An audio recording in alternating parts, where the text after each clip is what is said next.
after a season full of injury. The Bulls are looking for a new head athletic trainer, letting go of Chip Schaefer yesterday. You may recall Schaefer began his Bulls career in the dynasty era of the 1990s. He spent time with the Lakers and Kings before rejoining Chicago in 2016. The news, a service of ReviveYourLawn.com.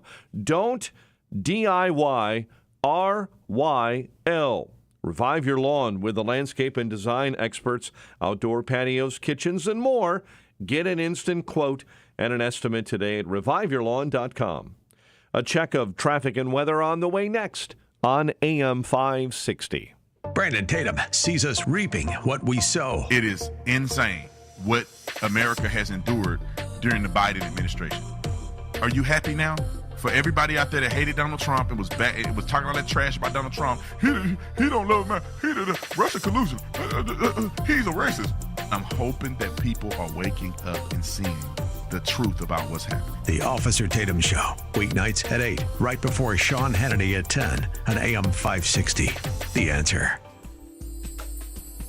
This Mother's Day, treat the mom in your life to a day she'll never forget with brunch at the Trump International Hotel and Tower in beautiful downtown Chicago. Brunch reservations are available now for Sunday, May 12th, with seatings from 10 a.m. to 3 p.m. in the Grand Ballroom. Experience an exquisite meal in a buffet style. Feast at the decadent carving, omelet, and dessert stations. Enjoy drink specials, live entertainment, complimentary champagne, and a beautiful rose garden backdrop for memorable photos. There's no better place to celebrate this Mother's Day than as guests of Trump Chicago, where you'll find the most iconic views of the Chicago skyline. Delight in this one-of-a-kind extravaganza. Make your reservations today by visiting eventbrite.com and search Mother's Day Brunch, Trump Chicago. That's Eventbrite, search Mother's Day Brunch, Trump Chicago, and order your tickets today. Cheers!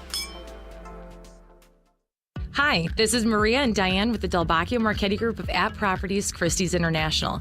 We wanted to tell you why we placed number 9 in Illinois as the top producing real estate team and number 1 in Arlington Heights. In the past 9 years, we assisted 1,975 buyers and sellers achieve the American dream of home ownership, selling $720 million in real estate. If you are considering making a move, we can help you get the most value for your home in today's market. Maria and I have over 50 years of combined experience. We take a conservative approach in protecting your asset and will give you the direction and professional advice needed to achieve a successful transaction. Our pledge to you is to have your best interest at heart. So get the special attention you deserve with our white glove service from our city division to the suburbs. Contact us for a free, no-obligation market analysis at thedmregroup.com. That's thedmregroup.com. Information verification, MRED LLC, 2013 to 2022. Real Trends Large Teams 2022.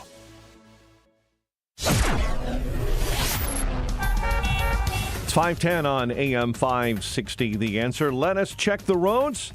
Team Hochberg Traffic Center time. We'll start on the Stevenson inbound between Ashland and the Dan Ryan. Already brake light delays. I-80 construction traffic in a right-hand lane. Slowdowns on the eastbound side between Briggs and Cherry Hill Road. And a structure fire has just been reported. 81st Street eastbound near South Brandon is completely blocked off this morning. Traffic is a service of Rasmussen University, from health sciences to nursing, online and on campus. Are you ready to rewrite your story? Learn more at rasmussen.edu. Chicago's Morning Answer with Dan and Amy starts next. In our ReviveYourLawn.com Weather Center, here's Steve Williams. Today, mostly sunny, very nice day, high 74. Partly cloudy, warm, a shower in spots late tonight, low 62. Partly sunny tomorrow, the high 78. Clouds breezy and warm, scattered thunderstorms on Thursday, high at 79. I'm Steve Williams on AM 560, The Answer. Partly cloudy and 51 right now. Next news at 5:30. Chicago's Morning Answers starts next on AM 560, The Answer. on with this, people. Move it! Did you really think you could make that company deliver yourself? Oh, I cannot handle any more traffic. You could be getting much more done at your place of business. I've wasted 45 minutes and now this place is gonna close. Time is money. Let Quick Delivery Service take on the traffic hassle for you. They'll deliver almost anything, from large pallets of materials to important documents, or both. No forms, no labels, no scanning. Just tell Quick Delivery Service where it's going, they'll pick it up, and get it to your destination quickly. Your cargo delivery is tracked in real time with GPS. Notifications are delivered right to your inbox. Visit quickdelivery.com. That's quickdelivery.com. Or you can deliver like this. Seriously, another train? Or get your delivery there on time with quickdelivery.com. Or call 847-534-2244. 847-534-2244. Admit it, this is the worst time of year to be suffering with joint pain. You can't enjoy outdoors like you used to. Hi, Amy Jacobson here, and if you're tired of achy joints, contact my friends at QC Kinetics before you agree to surgery, steroids, or medications. That's what tens of thousands of real-life patients around the country did, like Robert. Robert's a retired Marine and business owner. Robert had debilitating shoulder pain and couldn't take time away from work to have surgery. So he heard about QC Kinetics and how elite athletes were using these treatments for joint pain. Now Robert feels much better thanks to his treatments at QC Kinetics. And you know what? I'd love to talk about your success story next. So don't wait. Call QC Kinetics today. The consultation's free with Saturday appointments available. Call 312-809-5955. That's 312-809-5955. Again, 312-809-5955. The elites want more control through digital currencies in a cashless society. This is Stephen K. Bannon, and I believe gold is the answer to safeguard your wealth, especially if you own your gold inside of a gold IRA from Birch Gold Group. To learn more, get your free info kit on gold IRAs by texting SHELTER to 989898. Birch Gold is the only gold company I trust, so text SHELTER to the number 989898 to claim your free info kit today. Message and data rates may apply. Gold and silver are at world record highs. The time to sell is now. PGS Gold & Coin is Chicagoland's #1 valuables dealer, specializing in rare coins and precious metals. PGS Gold & Coin Springtime Clean Out Buying Event. Grandma's jewelry box could be worth thousands. Mom's sterling silver flatware and tea sets could be worth thousands. Dad's coin collection could be worth thousands. Do not miss this opportunity. Gold and silver are at all-time highs. PGS Gold & Coin, Chicagoland's valuables expert with 45 years experience. PGS Gold & Coin is an A+ Better Business Bureau accredited business with thousands of 5-star reviews. 4 locations in Palatine, Schaumburg, Wheaton, and Villa Park. Now is the time to get the most money for your precious metals. Call PGS Gold & Coin today. 888-416-2701. That's 888-416-2701. Or visit them online at pgsgoldandcoin.com. Mention you heard this ad on AM 560 and get a free evaluation. pgsgoldandcoin.com. PGS. When it comes to your valuables, they're the best. As a business owner, do you have a strategy for exiting your business? Most business owners don't. Studies done by the Exit Planning Institute show 75% of business owners who don't have an exit plan are dissatisfied with their exit, and 80% of businesses put to market never sell. Total Clarity Wealth Management understands the hesitation to discuss exiting. Will customers leave? Will competitors take advantage? Will key employees leave? That's why they offer confidential planning. Contact Anne-Marie at Total Clarity Wealth Management. Discover what the financial foundation should be to pursue an exit that is satisfying. At some point, you are going to leave your business. Will it be on your terms? Total Clarity can show you the way to financial readiness and keep you on track. Anne-Marie is a certified exit planning advisor. Visit TotalClarityBusiness.com. That's TotalClarityBusiness.com. Securities offered through LPL Financial, member FINRA SIPC. Investment advice offered through Total Clarity Wealth Management, Inc., a registered investment advisor and separate entity from LPL Financial. Join me, Dennis Prager, on an unforgettable Bible cruise to the Caribbean, November 29th to December 8th. 2024. Imagine 9 days of basking in the sun, surrounded by the stunning beauty of a tropical paradise. Amid profound conversations, I'll share about the Bible and my insights into current events in a way that I believe you will really enjoy. Secure your spot on this once-in-a-lifetime adventure by calling 855-565-5519 or booking online at PragerBibleCruise.com. Now, from the Signature Bank Studios. Portions of the following show may be pre-recorded. This is Chicago's Morning Answer with Dan Proft and Amy Jacobson on AM 560. The Answer.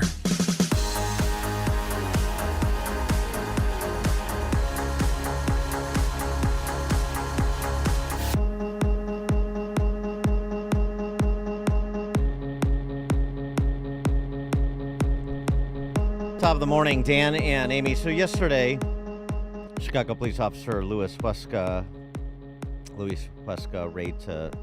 laid to rest, that is. And, you know, I was thinking about it. It didn't hit me yesterday, but this is perhaps part of the problem, the desensitization that so many Chicagoans have for our politics. Isn't it kind of a big deal that a Chicago police officer's family doesn't want the mayor and the governor at the funeral service for their fallen family member and fallen Chicago police officer? Isn't that a big deal? I feel like I'm a bit of a nerd to it, too, why I didn't pick up on that yesterday when it came over the transom that was indeed the fact, and that BLM Brandon and Jelly Belly were going to abide it. Of course they are, because they don't want to be embarrassed by showing up and being told to leave, a la Kathy Hochul. But it took a while for Mayor Brandon to realize he should not attend the event. But what does that say about where we are? What does it say to people who voted for Pritzker, and maybe to a lesser extent even BLM Brandon, but also consider themselves pro law enforcement, or consider themselves for law and order, or are opposed to the turnstile justice we mete out to repeat violent offenders? I mean, isn't that sort of a new place for Chicago? Open repudiation of the mayor and the governor by police. Remember, these are uniters. These are politicians who are going to heal our self-inflicted and invented traumas. And yet here they are, because this is them, a Latino family says, Johnson and Jelly Belly, stay away as we lay to rest our loved one. I think that's a new low for Chicago. 312-642-5600, turnkey.pro answer line. 64636DA, turnkey.pro text line. What's also a new low, the blonde chick in charge of COPA, I think her name's Catherine. She went to the wake, and they asked her to leave not once, but twice. When somebody asks you to leave the first time, out of respect for the family, you go. Well, yeah, sure. Yeah, because that woman, these politicians think so highly of themselves, and this family, I think they did a noble job of sticking it to them and just saying enough. And his sister, Lily, she was at the FOP headquarters. It's the only time they spoke. She did not speak at the funeral, but she called out the politicians. And her brother could have been transferred from that district because, Preston was from that district too, and she was killed on her way home from work. Very similar to what happened to Luis. Place to be transferred, and he chose to stay here. And it's so sad to see that he paid with his life, but that this will probably be somebody else's story in a week, tomorrow, because nothing has changed. And I feel like the community just Chicago needs to step up and hold the people who make these policies that allow third, fourth, 5 chances to people that have made so many mistakes, and then they turn around and they murder innocent people. And it feels like the bad people are protected more than the people that put their lives at risk to make sure that we're safe, and that the regular citizens. And nobody wants to talk about that. Nobody wants to step up and say that these people that make these policies, they work for you. You don't work for them, and it's not okay for you to hear gunshots and think that that's okay. That's an everyday thing. I suppose the sympathizers to defund the police, those who rationalize their support for politicians like Jelly Belly in particular, so we can fold in the suburbs into this conversation. I suppose they, turn a blind eye to these issues. They agree and let the family grieve. They would say, because, they're always going to try to do tit for tat, usually with false equivalences. They would say, well, this is no different than a family member who loses a loved one to a criminal who committed a crime with a gun, and they blame Republicans who are opposed to gun control. And I stand with those families the way that conservatives are standing with police families. I suppose that's an argument you might hear to try to defend an indefensible posture that these Chicagoans have taken, and the ongoing support for indefensible postures and the politicians who take them. But, of course, the difference is in that situation, family member says, oh, if we would have banned guns, then my family member wouldn't have been killed. Well, we're not standing with the people who kill, period. That's the difference. And we're not rationalizing them, and we're not saying that they deserve 4 and 5 chances and acting in furtherance of that. We're not releasing them. In fact, we're the ones who support, generally speaking, the harshest penalties for people who commit crimes with guns, while prosecutors like Kim Foxx run around saying she's focused on all of her office's researches on violent offenders and repeat violent offenders and criminals who commit crimes with guns. And yet, we see what we see, exactly what Huesca's sister said.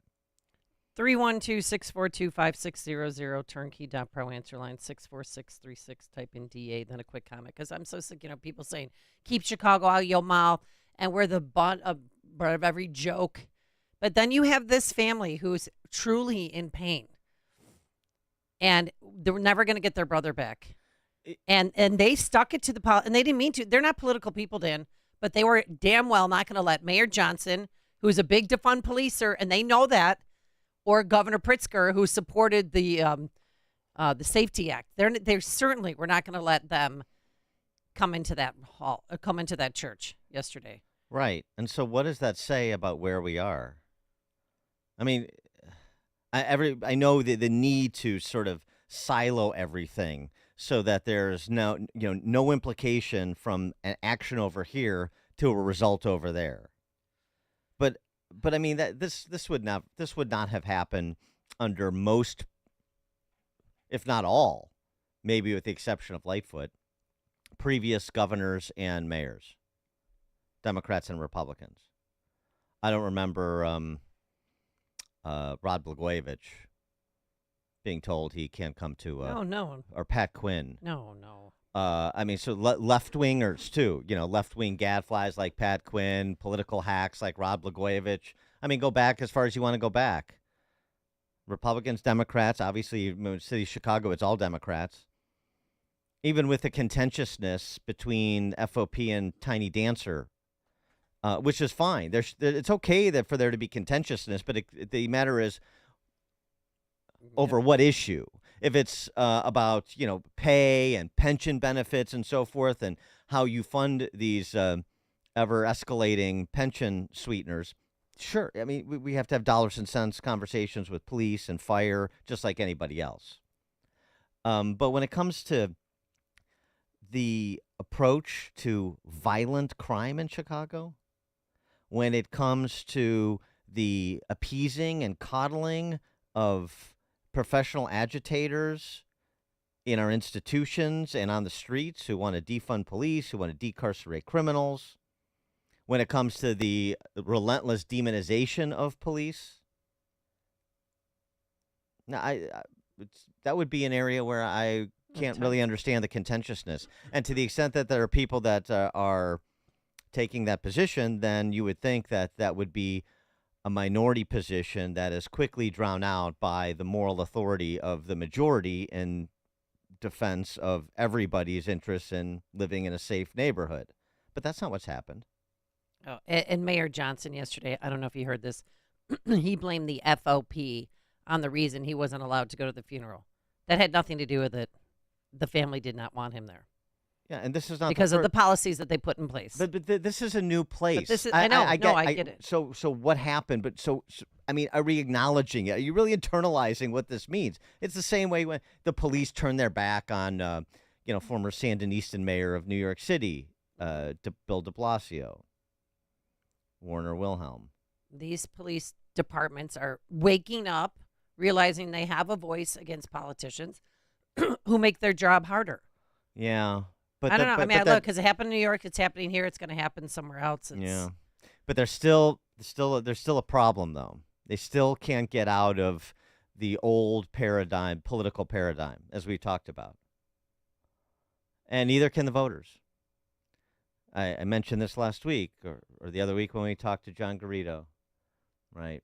The Safety Act, making the city and the state unsafe, making police officers more exposed, writing a $10,000 check to Justin Slaughter, the lead sponsor of the Pritzker Purge Law in the House. That's what FOP did. Endorsing Jonathan Jackson. That's what the Chicago Fire Department did. And then they rescinded it when he called them racists. So they can't, that's part of the problem. Part of maybe why I didn't appreciate it yesterday when it should have struck me is that I'm a bit a nerd to it too, because the police and fire unions are, because the electorate is. I mean, almost nothing the radical left does draws any response from Chicagoland, except to a particular individual family who's going to stand up for their fallen family member, like the Huescas did. But will that have reverberations throughout the city? Region?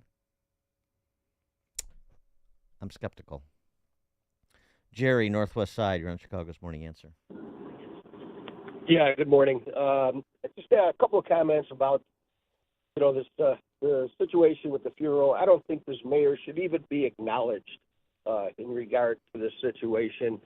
He had, no right to even comment about this, about not being invited to this funeral. How dare he? I think that the citizens of this city should be just as outraged as the police officers are in regard to all that is going on here, all that's going on across the country. The other comment I have is to compare the murder of a police officer to the murder of a gangbanger who has been in onstanding rivalry with other gangs. There is no comparison. I don't think the two should be spoken in the same sentence. Who are you talking about? What gang? Well, like when you have murders where two gangbangers get in shootouts. Oh, and one yeah. of them dies. Just generally And speaking. Right. Yeah, of course. Yeah, and to compare that to a police officer being murdered while he's trying to protect the citizens there is no comparison, I don't believe. So if people feel that all of these murders are the same, they're not. Yeah, right. And I have a son who's a police officer, friends, sons and daughters, and every day it's just unbelievable the point that it has gotten to, that these police officers are far more at far more danger than I or my colleagues ever were. Right. They're hunting them down. Well, and the fact is that the officers can't stop the people that they know. They can identify these people, and they're certain that most likely they have a weapon. A guy walking down the street with a mask on his face and a hoodie up and a backpack and sneaking down an alley. These were stops that were made all the time, and now they can't do them. This is why people are walking around with guns. This is why there's no problem shooting at the police and shooting at citizens. And the citizens of this city need to get behind the police officers and be just as outraged, I believe. I appreciate the time. Thanks for the call, Jerry. And speaking of weapons, they did found the officer's gun, but they're still searching for the gunman. They got a relative of the suspect they're searching for in custody, right? Charged with unlawful use of a weapon. Yeah. They picked him up in Morgan Park, so they're zeroing in. But I don't know. So weird. It's taking so long. I want to explore more this place we're at to get people to really think about it. The public repudiation of a Latino police officer's family, of the mayor of Chicago and the governor of Illinois. And maybe challenge your neighbors, and I'm including the suburbs here. How do you stand with Pritzker when the Huescas can't even stand him? 538. Yeah, we'll take more of your phone calls. But now let's head into the newsroom. Here's Mike Scott. 50 degrees, 532. Columbia University students this morning who defied a school deadline to leave an on-campus pro-Palestinian, pro-Hamas encampment protest are now being suspended. University spokesman says those students will not be allowed to attend classes and likely will not graduate. 4 law enforcement officers are dead. Several others are injured after a shootout in Charlotte, North Carolina. Governor Roy Cooper. It reminds us of the fact that these officers every day when they go out, whether they walk up to a car, whether they serve a warrant, violence can happen to them. Charlotte-Mecklenburg Police Chief Johnny Jennings says the officers were part of a fugitive task force serving a warrant at a home when a suspect opened fire. Today's an absolute tragic day for the city of Charlotte and for the profession of law enforcement. Today we lost some heroes that are out to just simply trying to keep our community safe. 5 other officers were hurt. 2 suspects inside the home are being questioned. Officials from Hamas have left Cairo, Egypt this morning after talks with Egyptian officials on a new proposal for a ceasefire in Gaza. Meantime, Secretary of State Antony Blinken is urging Hamas to accept Israel's latest proposal for a ceasefire deal. Fox's Jeff Paul is in Israel. U.S. Secretary of State Antony Blinken said today that the only thing standing in the way of the people of Gaza and a ceasefire right now is Hamas. Now, he made those comments while speaking in Saudi Arabia during a special meeting of the World Economic Forum in Riyadh, saying that Israel had made an extraordinarily generous offer.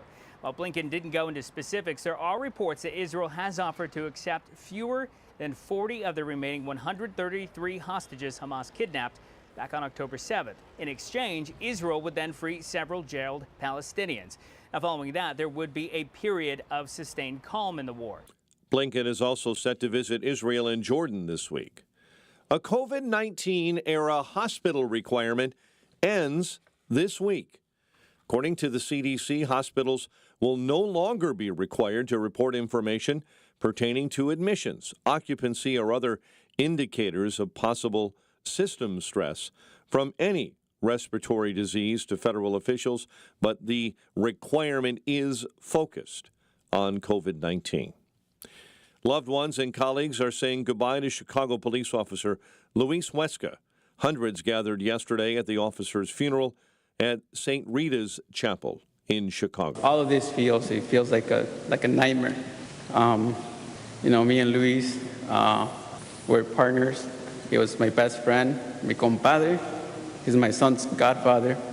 He was the first person I thought of as soon as I had a chance to baptize my kids. Officer Christian Calderon remembering Huesca. Meantime, the service weapon taken from that Chicago police officer has been recovered, according to Superintendent Larry Snell. The officer's weapon was recovered, which I know that was reported, and that was done through some great work by our detectives and by other members of the Chicago Police Department. We're going to continue to work diligently until we take this individual into custody.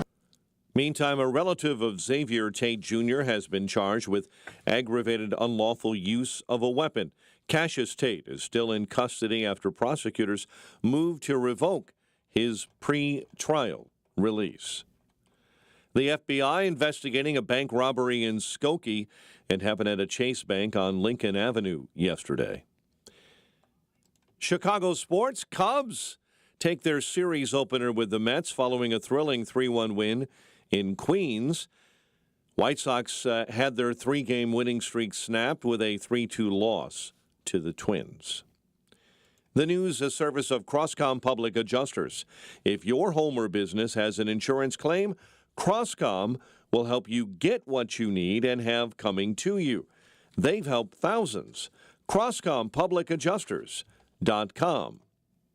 A check of traffic and weather is on the way next on AM 560. Mike Gallagher sees Trump dead on. The world's on fire, and we have this idiot in the White House to blame. Now, normally a talk show host says things like that, not the Republican nominee for president. But it's where we are, and this is what the left doesn't get, and the Trump haters never recognize. Millions of Americans relate to this and say, you're right, you're right, you're right. The Mike Gallagher Show, weekdays at 9, right before Dennis Prager at 11 on AM 560. The Answer. Hi, it's Scott Tucker, host of Retirement Dakota with Scott Tucker, heard on AM 560 on Sundays at 8 a.m. and again at 5 p.m. I want to offer you a free copy of my latest book, Escape Illinois, Should I Stay or Should I Go? To get your free copy of my latest book, Escape Illinois, Should I Stay or Should I Go? Just go to retirementdakota.com. That's retirementdakota.com. And please listen every Sunday at 8 a.m. and again at 5 p.m.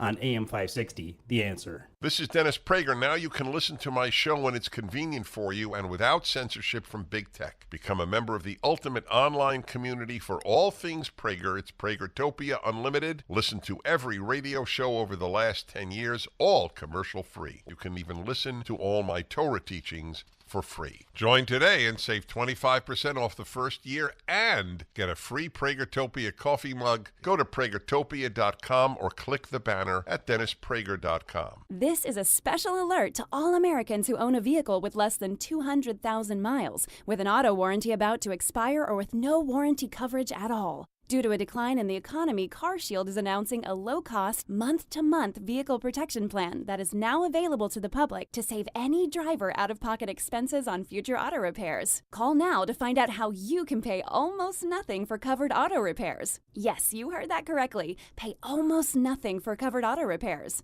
Drivers who are covered will not have to pay for covered repairs again. This protection plan is at an all-time low. Additionally, drivers who activate this vehicle protection today will also receive free roadside assistance, free towing, and car rental options at no additional cost. Call us for your free quick quote today. 800-353-2973. That's 800-353-2973. What do you have to lose? Call 800-353-2973. Again, 800-353-2973. This is Hugh Hewitt for townhall.com. Donald Trump is being prosecuted in a show trial circus in Manhattan that is both complete nonsense and an utter disgrace.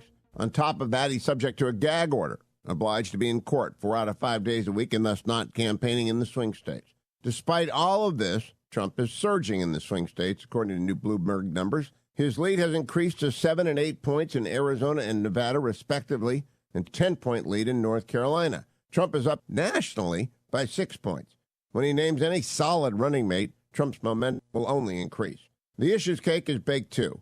My device for recalling them all is ABC, DEI, EII. That is appeasement, border, crime, DEI, education, inflation, and Israel. Swing state voters know Biden is on the wrong side of every single one of these issues. It's a remarkable comeback for Trump. He's got the crazy prosecutors in Manhattan to thank, in part.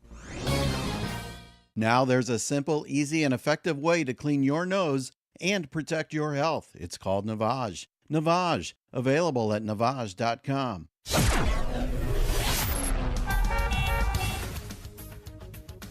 It's 5:41. Let's get an update on the roads. Team Hochberg traffic center time. Kennedy stop and slow inbound Austin to Montrose.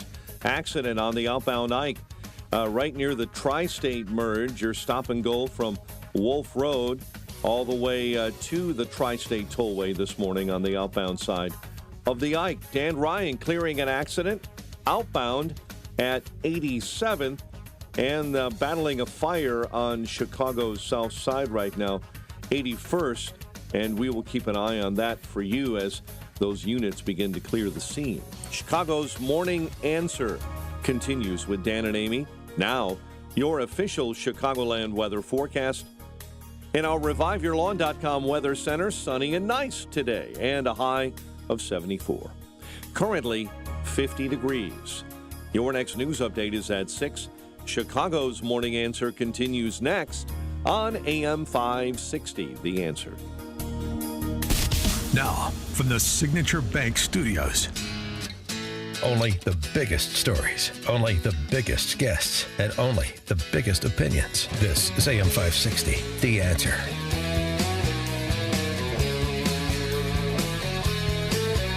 Top of the morning, Dan and Amy. So we're talking about Luis Huesca's funeral yesterday, and specifically the open disinvitation from the Huesca family to two specific politicians, BLM Brandon and Jelly Belly, and what that means, because that's a new place for Chicago and for Illinois. Yeah, there was obviously acrimony between Lightfoot and Brandon Johnson, but a police officer's funeral, someone killed basically in the line of duty. I know he was coming home, but still. He had his uniform on. His badge was stolen. They still haven't found that. And so, thinking about that and challenging people who support politicians who are the targets of open hostility from a grieving Latino cop family. And, it's interesting, too, because obviously they identify as police officers first. Isn't that interesting? For all the identitarian talk, maybe this is a teachable moment or a moment of reflection, too. Black, white, Latino, it's police. It's police coming together to honor Huesca and, most of Chicagoland, too. Although most of Chicagoland doesn't honor them the way they behave at the ballot box. But it's about their behavior. It's not about them being a Latino officer, or black officer, or a white officer. It's about their work, professional work in trying to provide for the public's safety. What a sort of a novel way to assess someone. And so they're assessing the politicians in the same way by their behavior, not their intersectional score. So much to learn in this moment. And maybe that would be one silver lining from the tragic loss of Officer Huesca. Obviously, in addition to a violent predator, the violent predator who killed him, being removed from the streets for the rest of his life. Yeah, and you mentioned that they're closing in on him. I just can't believe it's taking this long, especially since there's a $100,000 reward too out for him. You'd think somebody in his family would turn him in. Carlos Yanez was an officer who was shot in the line of duty. He almost died, right? He was Ella French's partner. Yeah. He had this to say about Huesca's death. When it first happened, it was the floodgates open. It was all over again. It didn't have to happen. Something needs to change in this city. Mm-hmm. Remember, change in the city. Mayor Lightfoot called her Ella Franks, and then Superintendent Brown called her Ella Fitzgerald. Ella French. Lucia Chavez spoke at the service. She was a friend of Luis Huesca's from the academy. This uniform doesn't make us robots. I hope this tragedy unites us to change our city. The police officers need our community, and our community needs our police officers. So what about it, Chicagoland? 312-642-5600, turnkey.pro answer line. 64636DA, turnkey.pro text line. I would love to play that to every Pritzker voter in Chicagoland and say, what do you have to say to Officer Chavez? What do you think? Mike, Southside. Good morning, Dan and Amy. Being in the crowd of officers yesterday, the division was zero as far as racially in any way. Everybody was blue, and blue was all that mattered amongst every type of officer that was there. And the consensus that the decision by the family to exclude certain politicians was universal. Yeah, I'm not surprised, and I applaud the Huesca family for drawing a line. But the question is, will FOP do the same? I mean, how about a tough question?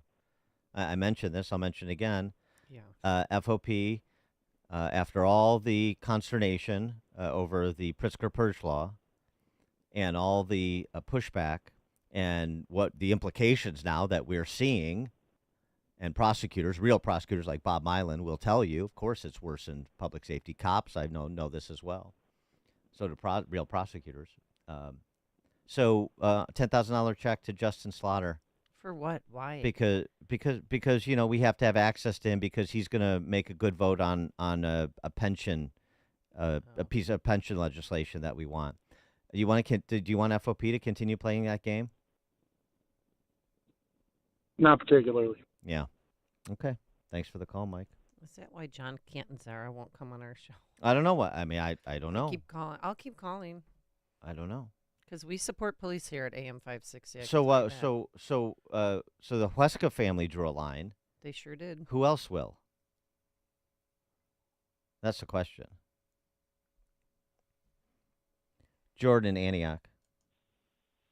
Good morning, guys. Yeah, another shooting, right? Another cop killed, and it's tragic. And I understand that they draw that line, and they call those politicians out and say you're not welcome at this funeral.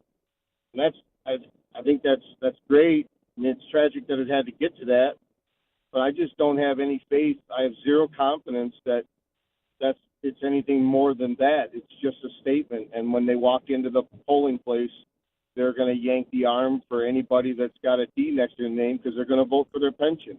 The world can fall all around them, and I just don't have any faith that they'll stand against that and vote for it. They're going to vote for their pension, and I kind of don't blame them that you've been working your entire life for that. But I just think their politics are rooted in them so deep that like you said, the FOP is it donates to Justin Slaughter. I'm a Teamster, and 300 of us called our local when they had that crap in the basement to find out what was going on. Yeah. And I questioned the guy, and I said, wait a minute, that is a Teamster building. You give to Democrat politicians in this state, and you gave office space and to a group that's going to protest the DNC. So how much sense does that make? Now, forget that I understand they were crying not American. It's just the politics are rooted so deep that I don't think they know anything else but Republican bad, Democrat good, and that's it. Well, and I just don't have any faith that they'll vote otherwise. It was a group that was Thank you. chanting "Death to America, Thanks for the death call, to Jordan. Israel." Well, they were being trained They're on how being to trained. how to be professional agitators. Just But they won't. That's not exactly true what Jordan said, though, because Chicago police will vote Republican. So Chicago police, in terms of a electoral cohort, are not the problem. Even rank and file Teamsters are not as much of the problem as the leadership. Here we go again, leadership. So, is this a moment where the rank and file draw a line within the union to say, we're not going to play politics the way that we've played them before? We're not going to stand for it. We're not going to stand for Justin Slaughter is, if not public enemy number one, he's one of the public enemies because he's the author of the Pritzker Purge Law. And I mean, good Lord, if you remember the first iteration of it, which he was the lead sponsor of, it was exponentially worse than what we have right now. I mean, it was lunacy in addition to basically illegible and illogical. And you want to give this guy $10,000 because you want him on a pension vote? So we're going to say, no, we're not doing that anymore. We're going to draw some lines the way the Huesca family did. Same thing with the Teamsters. We're going to draw some lines. There may be Democrats here and so on and so forth, but I doubt there's too many Teamsters who want these effete pea-hat wearing D-bags learning how to say death to America at their union hall. So we're going to draw a line. We're not going to have our dues supporting, Hamas adjacent elements in Chicagoland. We're going to draw a line. There's just no line drawing that's done. The Huska family did it. Who else will? I ask again. Internally, externally. Because the internal can lead to more external line drawing and accountability. I've said before, when are we going to hold these politicians accountable? Well, and this is not directed at Canton-Zara specifically, but it's generally, because I'm folded in the Chicago Fire Department, the Chicago Firefighters Union, and these trade unions too. How about you lead by holding your leadership accountable and changing the way your union does politics, where your bread gets buttered? And maybe that leadership inspires others to follow suit. Is that a sensible concept? And I would also say this is a real problem to not have an opposition party. Because if you had an opposition party that was competent and courageous, and you don't, then you would have the questions that I'm asking and the statements that the Huesca family made all over the place on TV and digital platforms right now, making the same challenge that the Huesca family did. But we don't have anybody we don't have any leadership of any institution or organization in this state that has the competence and courage to do that. Remember, stop thinking that this is okay. David, Southside. Yes, good morning, Dan, Amy. David Dewar ran for state rep in the 35th District as a JFK Democrat. On this issue of public policy, I challenged FOP President John Canizero because my opponent, Mary Gill, voted for the Safety Act, for illegals to be police officers, for parolees to get out, all the nonsense. And he said, she did everything we asked, Dave, and he gave her $10,000. So the buck starts with FOP. They need to defend their people that are out in the streets. Who knows? This could have been a repeat offender, and John Canizero needs to be accountable as well. I definitely agree with you on this topic. Thanks for the call, David. Dan and Amy, same thing with the Painters Union. Yeah, I mean, it's everywhere. I mean, again, even the unions that I have, that I give the benefit of the doubt, essentially, that I have a sort of a favorable disposition to, like police, like Local 150. In the trades. Dan and Amy, that sister of his, Lily, should run for office. She should. At least she knows what's going on. She's not putting her head in the sand like the rest of the people out there. Well, she can't anymore. No. So the question is, does it take you to be in the position of Lily and the Huesca family before you say, well, I can't keep my head in the sand anymore? It's the whole, how bad does it have to get for you and for us? Matt, Southside. Hey, good morning, Dan. Actually, just now you just made my point for me. I was going to say I understand people have families to support and stuff, but my whole thing is, you got all these cops taking orders, basically. I'm not saying the Chicago police necessarily, but like investigating churches and stuff like that. They're going along with it too.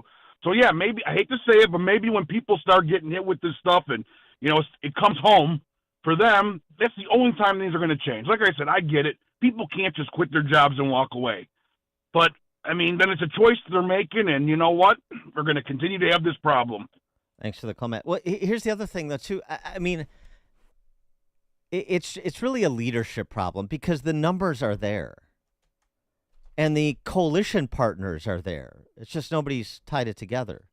You don't think the trade unions could go to the big contractors their guys work for and bring in that part of the business sector? You don't think these squishy C-suites are susceptible to pressure from the police, the law and order side of the equation now? The people that jump in to finance Paul Vallis or to finance Eileen Burke and think they're doing something? Well, they can be pressured to be part of a coalition, too, of the sensible and the law-abiding on behalf of the sensible and the law-abiding. But nobody's doing it. Nobody wants to be the nail that sticks up.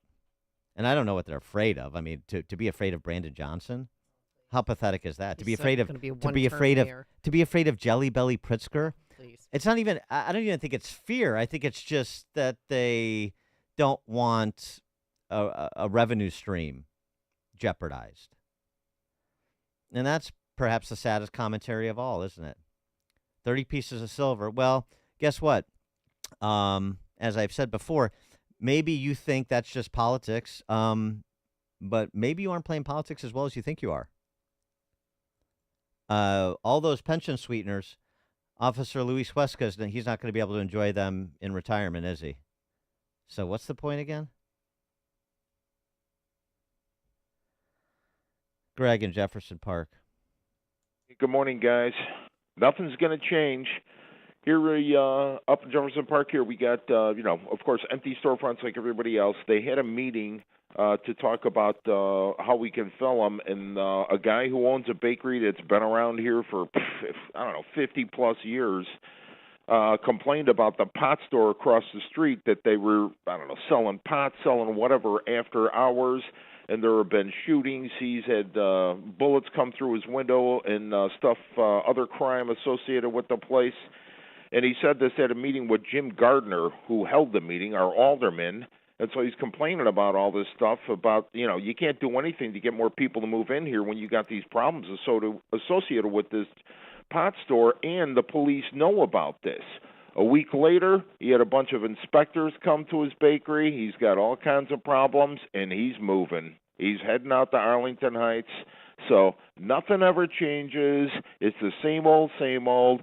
You got nothing but corruption, whether it's police, the alderman, whoever. And Gardner, this is his last hurrah.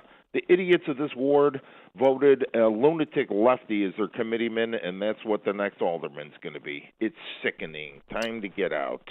All right. Thanks for the call, Greg. It's not a very happy note. No. Well, not very happy times. We'll see. We'll see who wants to draw the line. Coming up at 6:06. I guess because the Chicago media is trying to make a big deal of this, I'll address this State Board of Elections hearing I was at yesterday, where I managed to narrowly avoid the hangman's noose. I'm glad to see you this morning. Yeah, 6:06. Yeah, and we'll take your phone calls, 312-642-5600 if you have any questions. And later, Northwestern has reached an agreement with the majority of encampment organizers. But now let's head into the newsroom. Here's Mike Scott. A funeral held for a slain Chicago police officer, a 16-year-old boy among 3 wounded in a West Side shooting. Protesters take over the lawn at the University of Chicago. Lawmakers push a plan to merge CTA, Metra, and Pace. Cubs take the series opener with the Mets. White Sox falter in the 9th. WIND Chicago News Time, 6 o'clock. Protesters become occupiers.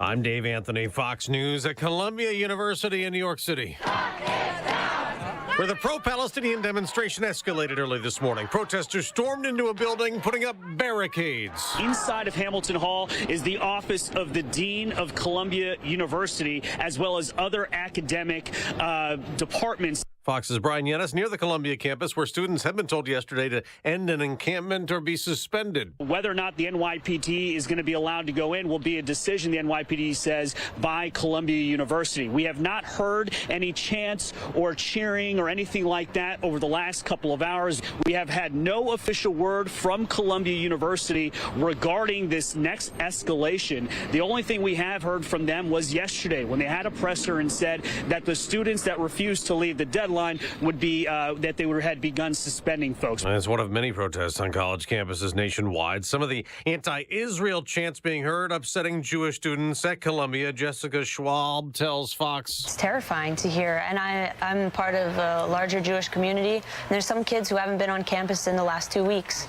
because of the fear. 4 law enforcement officers President Biden has praised as heroes are being mourned in North Carolina, shot and killed outside a home in Charlotte. They were members of a a U.S. Marshals Fugitive Task Force. This includes members of the U.S. Marshal Service, but also members of law enforcement agencies. They were attempting to serve a warrant for a firearms violation. Fox's Jonathan Seri. 4 other officers were wounded in the gun battle that also left a suspect dead, a woman and a teenager taken into custody from the home. The president, in his statement after the shooting, also called for stricter gun control laws. Former President Trump will return to court this morning in New York as testimony resumes at his first criminal trial. America's listening to Fox News. 50 degrees at 6:02 on AM 560. The Answer. Good morning. I'm Mike Scott. Chicago Tribune is reporting this morning that Mayor Brandon Johnson's administration will change how roughly $80 million in federal pandemic funds get spent in the coming months to make sure the city doesn't lose any money for not spending it by the 2026 deadline. $32 million of that will help relaunch the city's Guaranteed Income Program, in which low-income families would receive monthly $500 no-strings-attached payments. Most funds, according to the program, would be allocated by November. Loved ones and colleagues are saying goodbye to Chicago police officer Luis Huesca. Hundreds gathered yesterday for the officer's funeral. Huesca was shot and killed earlier this month as he returned to his Gage Park home and was remembered by his longtime partner on the job, Officer Christian Calderon. Haven't had a chance to really process this, so I took probably like 10 minutes last night to try to gather some words to say to him. But just hearing everybody's stories, it's like I just couldn't get it together now. Chicago Mayor Brandon Johnson and Governor J.B. Pritzker were asked not to attend the funeral. The family did not want them there. Meantime, the service weapon taken from that Chicago police officer when he was gunned down earlier this month has been recovered.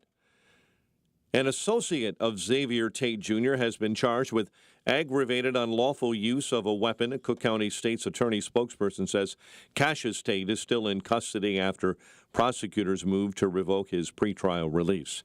Northwestern University has brokered an agreement with students and faculty taking part in the protest on the Evanston campus. Meantime, students at the University of Chicago are now joining many other movements at colleges around the country protesting wars in the Middle East. We believe that by doing this, we're pushing our campus and the world at large just a little bit towards a more just and peaceful world. Prosecutors in the Delphi, Indiana murders case have filed a motion to ban certain words during the trial. Richard Allen's murder trial is set to begin in northern Indiana on May 13. He's charged in the 2017 murders of teen girls Libby German and Abby Williams. Prosecutors are asking the judge to ban words like Odinism, cult, and ritual killing.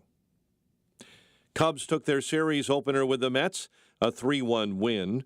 Meantime, the White Sox had their 3-game winning streak snapped with a 3-2 loss to the Twins. The news, a service of ReviveYourLawn.com. Don't DIY, RYL. Revive Your Lawn with landscape and design experts, outdoor patios, kitchens, hardscapes, and more. Get an instant online estimate today at ReviveYourLawn.com. A check of traffic and weather is on the way next on AM 560. Brandon Tatum wants more people to step up. I just really wish more people like me would speak out more and be more confident about it. I know a lot of black people that think just like me, but man, they just won't say. They will never tell anybody. It's not conducive for them. But if only more black men knew that other black men agree with them and that they're not isolated and they're alone in their thoughts of saying, something ain't right here. The Officer Tatum Show, weeknights at 8, right before Sean Hannity at 10 on AM 560. The Answer.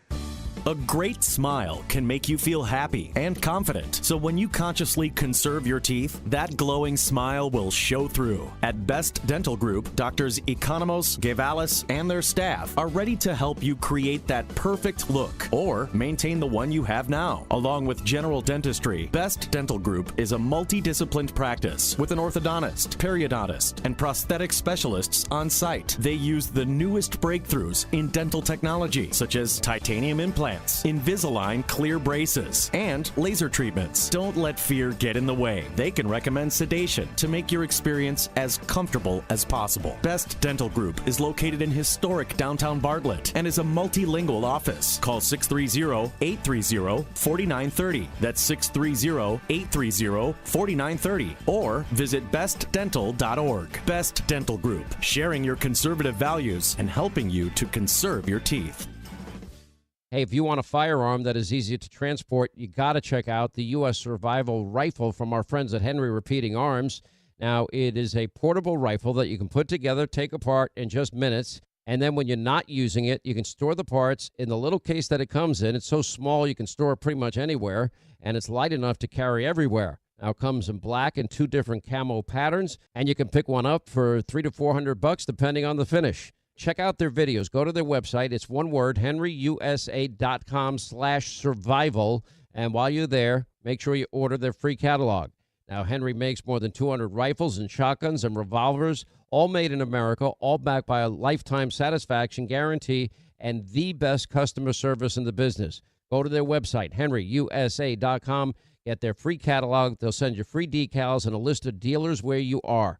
That's henryusa.com. Free catalog decals for the Henry U.S. Survival Rifle. Every so often in medicine, something comes along that is truly revolutionary. Dr. Mitchell Scheinkup, former orthopedic surgeon, now National Medical Director at QC Kinetics. I believe this is one of those things. Dr. Scheinkup is talking about regenerative medicine, something he's practiced, researched, and written about for nearly 2 decades. The old ways of dealing with joint pain, such as steroids and surgery, are no longer the best ways. If you have pain from arthritis or injury, you owe it to yourself to learn more about this exciting option, using your own body's natural power to get lasting relief. And there's no better place to learn than QC Kinetics. There is no one in this country today with more clinics, more satisfied patients, more advanced protocols, or more experience in using this exciting option to deliver life-changing results. Call QC Kinetics now for your free consultation. Call QC Kinetics, 312-809-5955. That's 312-809-5955. 312-809-5955.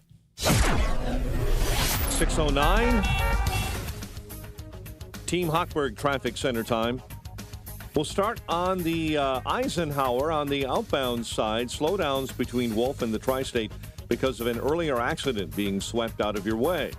Inbound Stevenson, 40 minutes, 355 into DuSable Lakeshore Drive.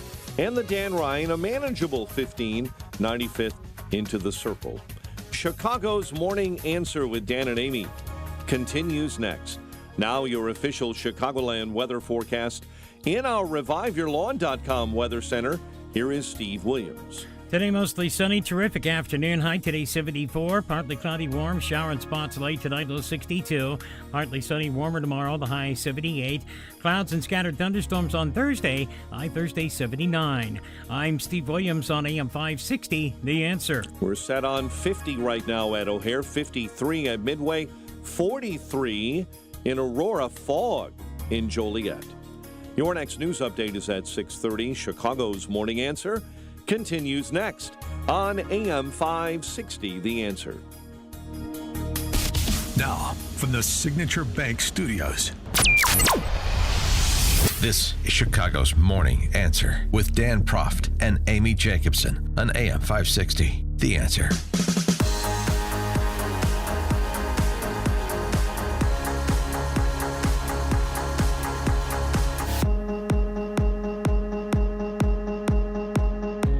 Top of the morning, Dan and Amy.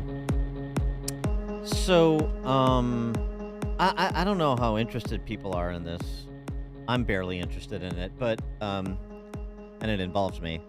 But I guess I'll address it since, Cranes and Chicago Tribune are hyperventilating about it. And, insinuating all sorts of Jean Le Carré plot lines in the operation of the PAC that I ran and used to support Darren Bailey's candidacy for governor, because Jelly Belly and his henchmen filed a State Board of Elections complaint against me for allegedly illegally coordinating with the Bailey campaign.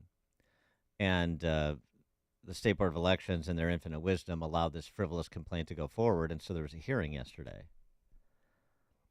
And I think I've talked about the headlines, the breathless headlines, on the air like a long time ago, like during the actual campaign or shortly thereafter when we did the postmortem on it in 2022. But to the extent that there is interest or questions, I'm happy to explain it. This is an example of local lawfare, I will say that. And so I guess that's something that people should take notice of. First of all, of course, I mean, it couldn't be more poetic. The law firm representing Jelly Belly's henchmen, it's the executive director of the State Democrat Socialist Party, who's doing it at the bidding of the governor, obviously. And the legal representation is Mark Elias's firm. Mark Elias is the Steele dossier guy. He's like the top skullduggerous attorney for the Democrats nationally when it comes to trying to weaken ballot integrity laws and otherwise, pay for manufactured propaganda that you'd have to be a credulous rube like Jim Comey to believe. Anyway, that's where it's at. And just one more point, and then if people are interested. Questions. You have questions, fine. 312-642-5600. Grab a line and ask Dan any question about this. Well, stop texting me. Ask him yourself. Just one more point about this. Yes, it's hysterical. So I mean, it's not, but it is at the same time. The parallels to the waiting to exactly explain what was violated and the evidentiary support for said alleged violation. So the State Board of Elections has essentially allowed this complaint to go to the hearing stage, and now it's like an administrative judge who's a retired lawyer who heard the testimony. He'll make a recommendation to the State Board of Elections, and then the State Board of Elections will decide if the case has been made or the case should be dismissed. That's basically it. Okay. And if they say that there's a case here, then I will be summarily executed at the Thompson Center. Can I come and watch? Yes. So you're going to be stoned first or pay-per-view straight event. hanging, or what are we going to do? Yeah. Yeah. But you understand, like, they concede there are no rules that they have promulgated or to define what constitutes illegal coordination. But they're allowing the case to go forward to use as the basis to make rules about what constitutes illegal coordination. So it'd be like, we don't have a statute against theft, but we're going to use the case about an alleged theft to decide how we want to handle theft as a matter of law. That's basically ex post facto. So it goes against constitutional norms. You have to establish the legal regime before you hold somebody accountable under it, right? I mean, this is like, you don't need to be a particularly talented lawyer to know this. You just need to be an American who has some understanding of what living in a free society should be, and sort of the constitutional guarantees against this sort of arbitrary adjudication of cases. I mean, so we don't know, we haven't established anything, but we're going to try to establish it in real time as this case is argued. No, that's not how it works. Not in a state or a country that is interested in the rule of law. But that's what we're doing here. And I'm not so first of all, just foundationally, it's ridiculous. The State Board of Elections want to get its act together and provide some more detail on what constitutes illegal coordination. Well, that's what they should do. And then you can say, well, here's what we have set forward. Here is the administrative rules regarding coordination. Here's the definition of it. So here's what you can and can't do. They don't have any of that. They don't have any case law. But then in addition to all of that, as provided in testimony yesterday, and so did Bailey, I mean, he never talked. You know, what the administrative judge said in terms of trying to provide some definition to this, the retired lawyer who's, overseeing this case, making a recommendation, is, well, it has to be coordination around specific expenditures. Okay, well, that's fair. And there never was. And they don't have any evidence of that there ever was, because there never was. I didn't want to talk to Darren Bailey or his campaign. And so I didn't. And I certainly wasn't taking any input on what I was doing from them or anybody else outside of, the group that I'm a part of, and Dick Uihlein, who provided most of the underwriting for it. So the whole thing's absurd. We didn't see eye to eye. Obviously, we didn't even have to have a conversation about it, just in terms of the messaging approach and so on and so forth. What I've said publicly on the show about my views on the Bailey campaign, all of this has been said. Right. But now the Tribune and Cranes want to hype this into right-wing radio talk show host and super PAC, blah blah blah, do. So the inflection and the scary headlines, and it makes it into something it isn't. And by the way, the headline in the Tribune, right? Let's talk about that. A secret meeting. Right-wing radio host Dan Proft dangled $20 million to Darren Bailey's governor run. Well, first of all, that's normal. I mean, a secret meeting. It was a meeting. Every campaign meeting is supposed to be done in public. Okay, but unscheduled helicopter trip from downstate to meet political operative and right-wing radio that's what I'm host saying. For a closed-door meeting to talk about serious campaign. Well, that's what I'm saying. Ray Long is auditioning to be an author of thrillers or something, political thrillers. Going to try and option this. Prof met both men at the front door and led them to a secluded room, where he placed a white envelope on a table and said it contained $20 million. First of all, I didn't do that. That's just absurd. Okay. Exactly. So I call it, we got to have this meeting. We got to have it right away, where it's right after the primary, because we got to make a decision here. And it's very simple. And I've said this. I've said this publicly. I've said this on this show. The position was, from afar, as we watched, we did our own thing in the independent expenditure PAC. Bailey did his own thing in the primary. And we did not think that the Bailey campaign was ready for prime time. We didn't think the messaging was good. We didn't think this campaign staff was talented around him. And we were right. They were right, especially after the Highland Park shooting. Oh, my God. I mean, if you were there, that would have never have happened. So he said, look, supported him for all these reasons. I articulated numerable times publicly and on this show and elsewhere. And so we got to figure out what's the best play. I didn't want to go run Bailey's campaign. I don't want to deal with it. I like doing the super PAC thing. Did they offer you to run his campaign? No, it's not. No, because then you'd have to leave the show. It's not. No, okay. No, it's not. It's not an offer. This was I wasn't auditioning for anything. No, I know, but the Tribune makes it read like you were. It was.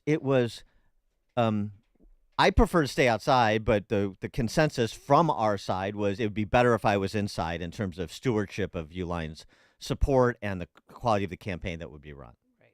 Okay, fine, I'll do it. If Bailey's okay with it, obviously he's the candidate, it's his call, then I'll do it, even though I don't want to. So we had the meeting, and that's what I said. Here it is. This money that Uihlein is committed, and it wasn't like a Bond episode. I pushed an envelope across the table, and I was stroking a furry cat. As you met them at the door to Chicago area golf club. Yeah, I met him. I met him at my club, and we went to a meeting room. I mean, it's just we had a meeting. Make it like a Harlequin romance. And so I said, so it's internal, external. But either way, the money goes where I go. That's it. So you decide. And Bailey decided they thought that they ran a good campaign in the primary and they knew what they were doing and so on and so forth. So that was the decision that was made, and we parted company, and that was the last time we talked about the campaign or anything else. Right. So so this is a bit of a witch hunt? Well, of course it is. This is what is lawfare? Tie up money, tie up people's time, your opponent's money, your opponent's time, or bleed them a little bit. Waste their time, generate salacious headlines from your dutiful scriveners in the press like this COVIDian goof Ray Long. Ray Long just tweeted out, this is just a site. 5 close friends and neighbors have caught COVID in the last 2-3 weeks. It ain't over till it's over. I haven't had it yet. And he posted on Twitter, here's my shot, my 9th so far. Ray Long. That's right.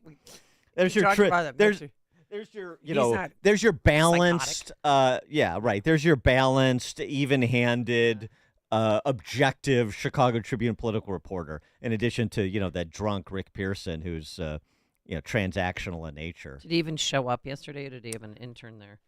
It's just all like hype and nonsense, and then you get some ankle biters inside the perimeter. The typical sniping within so-called Republican Party ranks by people who are completely irrelevant and demonstrate they are on a daily basis. So that's what it is. I think it's sort of boring, but I know some people were sort of all foaming excited at the about mouth it. about this. So anyway, all right, Greg and Schaumburg, you're on Chicago's Morning Answer. Well, you and Donald Trump, guess what? You have a very commonality, because as you described this situation, it's almost like the Bragg case. They're determining what the rules are for the next step of the process, whether you violated the second step, right? Yeah. And I've got one more comment, too. And the second comment is this: the Mark Vargas Illinois Review piece that came out last night is one of the most sloppy pieces of journalism I've ever seen. They're not if I was, well, let's say they are. Okay. It would get an F in high school, because the way this thing was set up, there was a 2-paragraph, and the headline was, Dan Proft calls Trump this, that, and the other thing. And then the second part of it was abortion. And that was the first 2 paragraphs. And then the rest of it was everything that you're talking about with the Bailey campaign. And, you looked at it and you think, like, why in the world did they do that except to slam you? That's all I got. Well, that's what they're doing. Those are a couple of the ankle biters I'm talking about. That stupid blog. That it's like why even address it? Right. But people make bad decisions. We had that Mark Vargas is a kid's total charlatan, but he fooled AM 560. He fooled Judson College. Just like AM 560 got fooled by Joe Walsh. I didn't. Or you knew all along. So, this. What have I said before? There's no quality control within Republican ranks here in Illinois, which is one of the reasons you don't have a party. Party can't police itself. There's no standards of conduct. There's no threshold for leadership. There's no punishment for bad actors, bad behavior. So you just have a bunch of little wannabe warlords running around. They got a blog, or they got a consultancy, or they got a PAC, or they got one candidate that they've convinced, or something like this. And it just continues to fracture and fracture. We don't have any point. It's just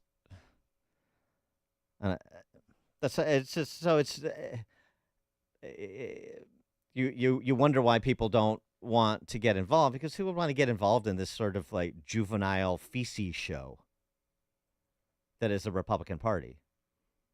For the right to get into the graduate feces show that is the larger political environment. The right to try to fight back from a position of weakness against the Jelly Bellies and the Harmons and the Welches of the world now.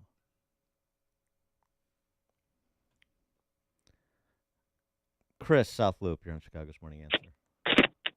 Well, I think it was probably one of the nicest birthday presents you ever got. It provides a hell of a lot of fun. And number two, it was kind of fun. It was so silly. Exactly, and you're seeing these twerps who have been, who have stuck by their computer terminal, who you have appropriately characterized down through the ages. They have their one moment to try and, land a brickbat on you, and it's so pathetic. It's just proving the major point legally, and I don't want to get into law school here or anything, but I mean, if they don't have any rules and they do something to you, isn't that a bill of attainder by definition? Right. Right. And you know, Goppers in Illinois are a pathetic lot, and I say this as one who consciously chose to become one 123 years ago. Mm-hmm. And it's a very sad story, but any ankle biters inside the perimeter, as you just said a moment ago, ought to ask themselves, where would the party have been in that particular year had you and Dick Uihlein not stepped up and done what you did? I mean, it hard to believe, but it would have been worse, because everybody with an IQ over room temperature knows that, you know, Dr. Bailey had no more business running for governor than one of the pigs on his farm down there. And that was shown to everyone's. I mean, it was shown to everyone's satisfaction about, I don't know, 4 or 8 months before the primary. How he won is because of JB. And Well, you know, JB's upset because you got in. Well, he won because of us, but the PAC and taking apart Irvin, because we're the ones who took apart Richard Irvin. Irvin the Democrat. Irvin the Democrat from Aurora. I forgot about him. Right. Anyway, I hope you enjoyed your birthday. Thank you very much. I appreciate it. Thanks, Chris. Well, yeah, I mean, it's but you know, supported Bailey because he stood up during COVID, because he proved himself in Springfield on the issues he said he would stand up for when we first supported him in a Republican primary. That he won because our backing, by the way, all this, you know, Dan doesn't win any races and stuff. That's fine, whatever. I mean, to just have people that are outside the perimeter that don't know politics or were on a different side than me in a different race, or have some other ulterior motive, that just take cheap shots and they say things that aren't true because I guess they don't have anything compelling that is true. That's usually the case, isn't it? Jim in Sheboygan. Well, Dan, I'm just wondering where to send to the Legal Defense Fund for Dan Proft. Yeah, so exactly. Do you have a GoFundMe? If you set one up, please send me an email or something so that I can contribute. I'm going to start buying lottery tickets today in hopes that we hit the big one, and then we'll really get that Legal Defense Fund going. Thanks for the call, Jim. I appreciate the support. Yeah, and if I do end up in State Board of Elections prison, I'll make sure to get everybody the my account number at the prison commissary. Yeah, so you can, and I'll help you with Chirp so you can text. Yeah. That's the new thing. Yeah, wonderful. Listen to Dan and Amy on your smartphone.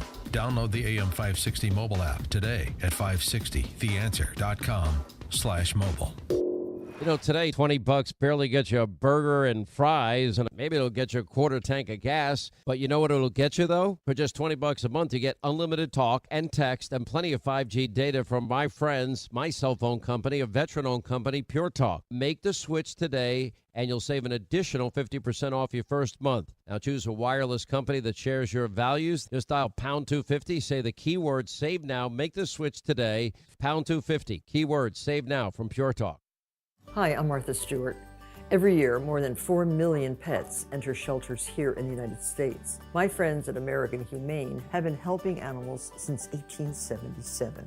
The goal is to ensure that pets have a safe shelter, especially during natural disasters. Adopting a shelter pet allows shelters to help more animals awaiting care. Please consider adopting today and take some time to learn more about American Humane's other work at americanhumane.org.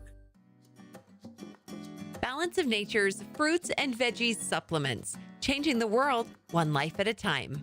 I've been cooking most of my life after seeing my parents cook, so I stuck with some of the Spanish traditions, some of the Cuban dishes, and I like to cook my own food because I want to know what's in my food. Balance of Nature, it's already incorporated into my diet. I've looked at other supplements out there, and they don't have what Balance of Nature has. So I am taking the initiative to stay on Balance of Nature forever. Start your journey with Balance of Nature supplements. Call 1-800-246-8751 or go to balanceofnature.com and sign up as a new preferred customer. And for a limited time, get 35% off your first order, plus $10 off any additional sets with free shipping and our money-back guarantee. Go to balanceofnature.com or call 1-800-246-8751 and get this special offer by using discount code CHICAGO. AM 560, The Answer. Mr. Proft, it has come to my attention that you were 15 minutes late to yesterday's hearing, and I need to know why. It's so funny that they reported that. I mean, that just shows how venal they are. Yeah, What happened? Parking? What happened is they set the meeting for 10 a.m. and it took me an hour and 10 minutes to get downtown. That's from our studio. That's what happened. Was there a warrant for your arrest? Another caper solved. And by the way, of course, I communicated this to my attorney, who communicated it to the hearing officer that, look, I'll get there as soon as I can, but I'm off the air at 9 and I'll be right downtown. And that's what happened. But I know there's something conspiratorial afoot. It's a disrespect of the sacred institutions of the Illinois State Board of... I mean, it's just so asinine. It just shows how small, how really, really tiny the Chicago press corps and the Chicago political class really is. All right, coming up on Chicago's Morning Answer. Oh, man, you got to hear from this lead dog when it comes to the model Hamas at Columbia. Kamani James. You got to hear from this dude. And you will at 6:36. And one campus encampment closes, another one opens in Chicago. We'll explain. But now, let's head into the newsroom. Here's Mike Scott. 6:33, sunshine this morning, darkness in North Carolina. 4 law enforcement officers are dead, the result of injuries suffered during a shootout outside of a home in Charlotte. Today's an absolute tragic day for the city of Charlotte and for the profession of law enforcement. Today we lost some heroes that are out to just simply trying to keep our community safe. Charlotte Mecklenburg Police Chief Johnny Jennings. At least 4 others are hospitalized. North Carolina Governor Roy Cooper spoke out in support of law enforcement and the community there. We just need to reflect and thank these people who work in public safety and to tell them how much you appreciate them. This morning, records are showing U.S. Marshals Fugitive Task Force was attempting to serve a warrant for possession of a firearm by a convicted felon when that, according to police on the scene, the situation turned deadly. Columbia University pro-Palestinian group claims it's occupying an academic building on campus. Protesters claim they're not going anywhere. This is not a matter of simply violating university rules. This is a movement. Columbia Students for Justice in Palestine posting that dozens of students now occupy Hamilton Hall. 5 Republican-led states are challenging the Biden administration's controversial overhaul of Title IX in court. Louisiana, Mississippi, Idaho, Montana, and Texas joined together to sue to block the new changes. The administration earlier this week expanded the regulation to protect against so-called sex-based discrimination. Today is the deadline for some student borrowers to get their debt canceled by consolidating some federal loans. And people in one South Carolina city are apparently calling the police on cicadas. It's happening in Newberry, northwest of Columbia, where the Newberry County Sheriff's Office this morning posting on Facebook saying at least a dozen residents have called to complain about cicadas being too loud. Chicago Tribune reporting that Mayor Brandon Johnson's administration will change how roughly $80 million in federal pandemic money gets spent. The city's trying not to lose any money by not spending it by the 2026 deadline, so $32 million of that will help relaunch the city's guaranteed income program. Most funds will be allocated by November. Loved ones and colleagues said goodbye to Chicago police officer Luis Huesca yesterday. All of this feels like a nightmare. Me and Luis, We're partners. He was my best friend, mi compadre. He's my son's godfather. He was the first person I thought of as soon as I had a chance to baptize my kids. Longtime partner officer Christian Calderon. Meantime, the service weapon taken from a Chicago police officer gunned down earlier this month has been recovered, according to police. Meantime, an associate of Xavier Tate Jr., wanted in the death of Luis Huesca, is charged with aggravated unlawful use of a weapon. Cassius State is still in custody after prosecutors moved to revoke pretrial release. Northwestern University has brokered an agreement with students and faculty taking part in protests on the Evanston campus, but students at the University of Chicago are joining many other movements at colleges around the country in protesting the war in the Middle East. Chicago sports, Cubs a 3-1 win over the Mets, while the White Sox lost to the Twins 3-2. 6:37 and a check of traffic and weather on the way next on AM 560. Dennis Prager explains yet another line of flawed logic. The latest is about the American Medical Association declaring that medicine is imbued with white supremacy. I didn't know that. American Medical Association, like the entire medical establishment, has been taken over by the anti-American, anti-truth, anti-goodness left. And this is what happens. The Dennis Prager Show. Weekdays at 11, right before Charlie Kirk at 1 on AM 560. The Answer. Have you been struggling to find an easy, safe, and secure document scanning solution for Salesforce.com, Microsoft 365, SharePoint, or OnBase by Highland? Your struggle is now over, and it's time to get your documents and operations into the 21st century. With IoT Smart Connected Scanning, it's easy to turn physical paper into digital documents and have them directly uploaded to the cloud with IoT Smart Connected Scanning from IDT. And you don't need a degree in computing or IT to make it happen. Using QR code technology uniquely configured for your specific business, anyone can set the IoT Smart Connected Scanning device up in 5 minutes or less, saving your organization money and valuable time. Remote employees can even capture documents and send them safely and seamlessly. Organize documents efficiently and securely with IoT Smart Connected Scanning from IDT. To see a demo or to order now, go to ready4idt.com. That's ready4idt.com. Use promo code SMART and receive 10% off your order. IDT, putting paper in its place. Balance of Nature's fruits and veggies supplements, changing the world one life at a time. I've been cooking most of my life after seeing my parents cook, so I stuck with some of the Spanish traditions, some of the Cuban dishes, and I like to cook my own food because I want to know what's in my food.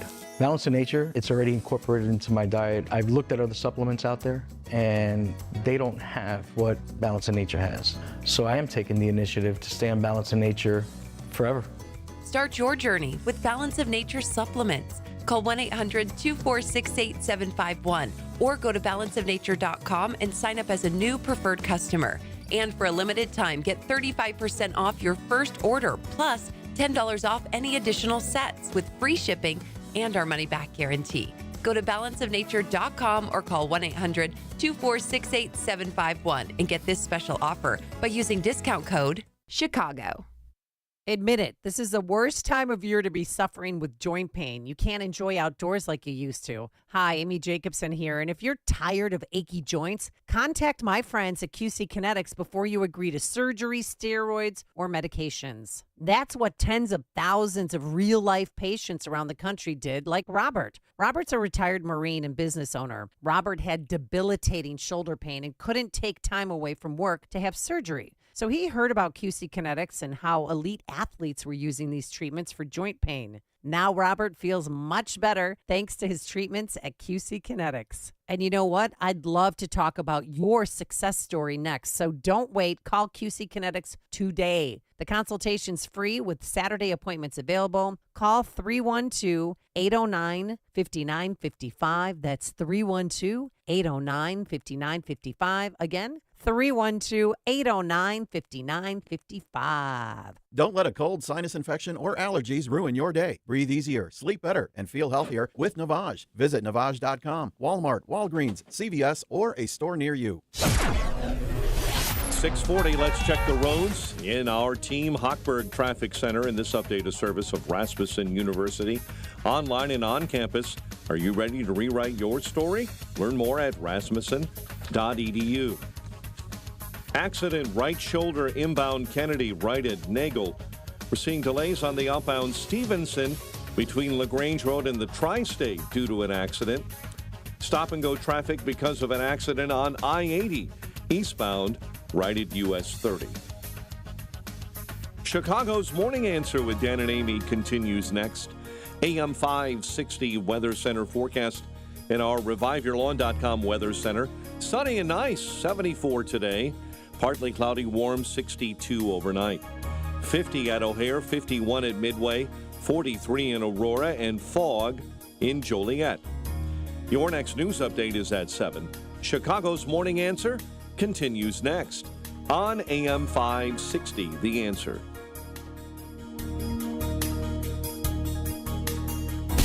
Now, from the Signature Bank Studios. If you're looking for the latest news, insight into what it means, and the sharpest opinion, there's only one station in Chicago where you can turn, and it's this one. We're AM 560, The Answer.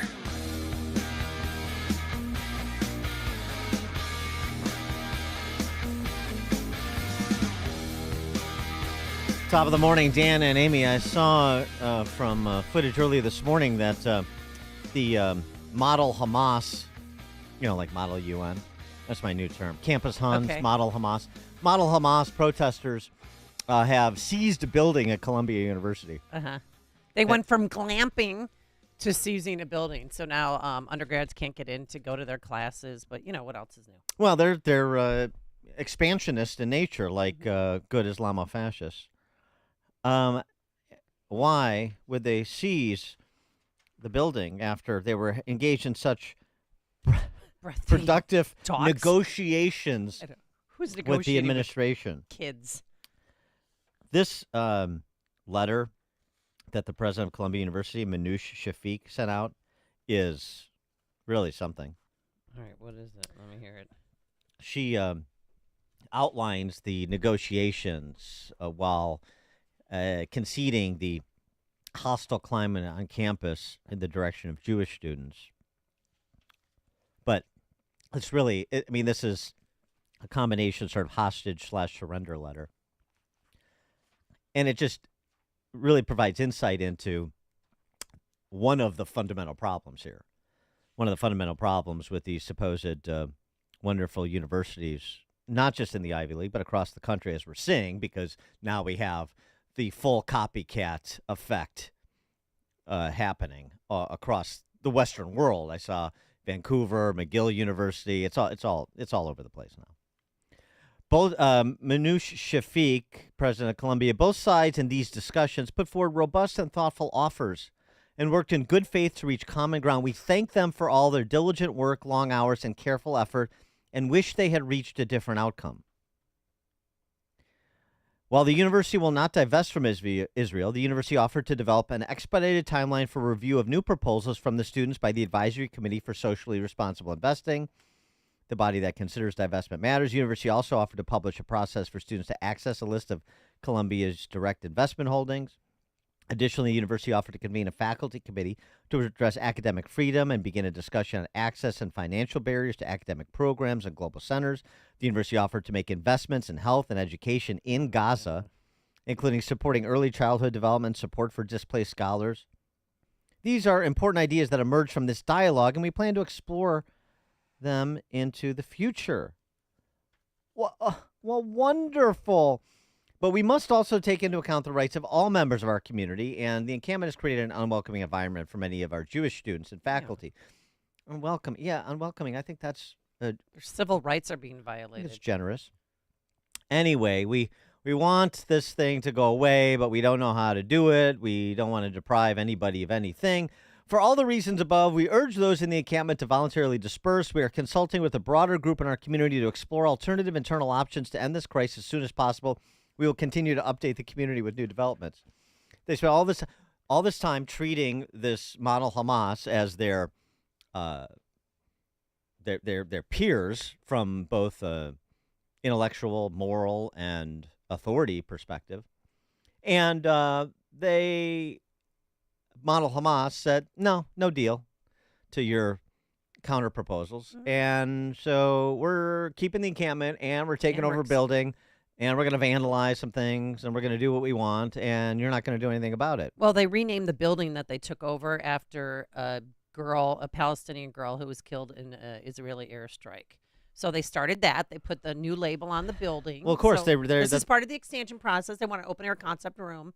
That's what they do. They rename things. Yeah. They tear down monuments. They occupy buildings. They set things on fire. They vandalize things. They rename things. This is what neo-Jacobins of all stripes do, and these are neo-Jacobins of the model Hamas stripe. 312-642-5600, turnkey.pro answer line. You can reach us on our text line, 64636. Type in DA, then a quick comment. You call it model Hamas. I call it glamping for Palestine. And the encampment at Northwestern, they have struck an agreement, Dan. 17 of the 18 negotiators from the encampment have decided that this is what they're going to do. Organizers have agreed to remove all tents except for one medical tent. Only NU students, faculty, and staff will be allowed to protest on Deering Meadow. They all have to be done and moved out by June 1st, which is strange because if you're going to do something, it's not even tomorrow is May. Like, get on this. So they're really not doing anything. And then, of course, there's a list of demands that they want. It's a surrender. A new Muslim center built and all this stuff. Yeah, it's a surrender. That's what these universities are doing. That's all they know how to do is surrender to the mob that they have spent decades creating and turning their campus over to. So understand who they're negotiating with. This guy, Kamani James, who has been one of the point people at Columbia. And I reported, because I saw the reporting yesterday, that he has been suspended. I think he's just been barred from campus. I don't know if there's a distinction there, but because Columbia is at the same time saying, well, we're not going to be suspending any students. I don't know if Kamani James is an exception to that rule, but this is a Zoom meeting because of a video he posted in January calling for the death of all Zionists. This is who Columbia is negotiating with. This is a good example of the type of people that they're trying to reach common ground. They're making these concessions. Kamani James, Columbia's acceptance rate under 4%. This is one of the smartest people in the country. One of our best and brightest. He's smarter than all of you listening and me and Amy too. So we're to believe.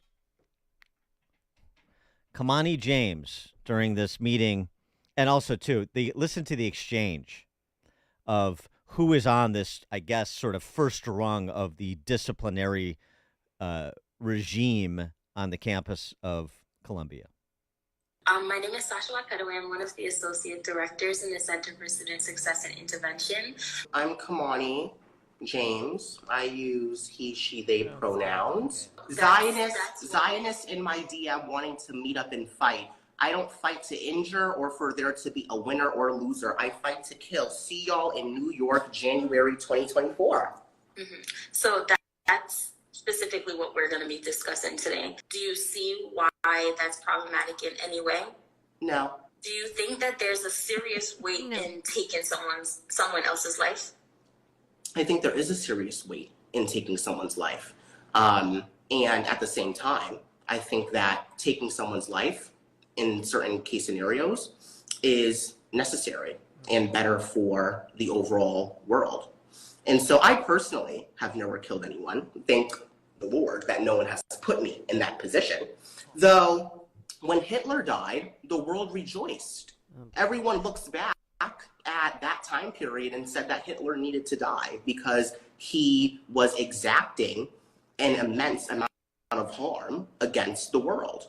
And so just like that, during the Haitian Revolution, their Haitian slaves had to kill their masters in order to gain their independence. These were masters who were white supremacists. What is a Zionist? A white supremacist. And so let's be very clear here. I'm not saying that I'm going to go out and start killing Zionists. What I'm saying is that if an individual who identifies as a Zionist threatens my physical safety in person, i.e. puts their hands on me, I am going to defend myself. And in that case scenario, it may come to a point where I don't know when to stop. Oh my God. Does that make sense? I understand what you're saying. There should not be Zionists anywhere. Zionists are Nazis. For my identity as a Black queer woman in New York City, obviously, if I'm on the train and I'm sexually assaulted or harassed in some way, like I may turn around and slap somebody, right? Doing and saying that versus saying that, you know, you fight to kill. And you made a comment earlier where you stated that you may not know your own strength behind why, or you may not have the resistance to stop, right? That is kind of like what I'm taking from what you were sharing, that it could get to that point. Okay, both of them have taken a break, everyone. So these are two Black women. I just wanted to throw that out there. So I'm not too keen on going too, but yeah, these are two Black women in the meeting, just in case y'all couldn't tell already. But these are two Black women. The meeting's a joke. They definitely were hoping that I was gonna walk back the I fight to kill. Your initial letter from your office mentioned that this meeting will determine if it needs to reach or go to a disciplinary hearing. Is that correct? Mm-hmm. And so that's what I'll be being notified about in 24 to 48 hours. That, and it can also be that we need additional information. All of our letters are standard, so it depends on kind of like everything that you disclosed to us today and what we discussed. Right. Okay then, well thank you. Columbia's finest. So that's Kamani James, and that's how Columbia handles a Kamani James on campus. Aren't you impressed? He has homicidal tendencies. Oh my God. Kamani James threatening people's lives is sort of comical. Come on and bring it, Kamani. Yeah, see how tough you are. But nonetheless, his posture that Zionists shouldn't, and those were highlights from an extended interview, of course, so they were clipped together. But the posture, though, of wanting to eliminate quote-unquote Zionists, and when he says Zionists, what you should really just hear is Jews. Right. What was the Zionist movement? To recreate Israel and make it secure. And that's that what started in the late 1800s. So what's so sad is all these Jewish students are, you know, one student at Northwestern, she said they're promoting Jewish hate. They're promoting more all than these encampments. They're promoting more than that. Flags. Not letting them into certain areas. Carl in North Lake, you're in Chicago's Morning Answer. This is just comical. I'm going to start with one quick preemptive thing here. Israel just trying. The Jewish people are not trying to take over the world. Oh, you're breaking up there. These philosophers are just comical. They would be the first ones cowering like little girls if there was any real violence, calling for a cop, and they wouldn't care if it was a white cop to defend them. Thanks for the call, Carl. They melt into puddles of tears as soon as there's any confrontation from police or anybody else. They play dead. They scream and screech. Oh my God, you're hurting me. Yeah, I mean, of course, this is politics via temper tantrum. That's what this is. Well, and real quick, I just want to get this in there. First of all, Hamas isn't agreeing to the ceasefire. If you can tell, all these people in these encampments, not Israel, but also IU's gotten it right. University of Texas.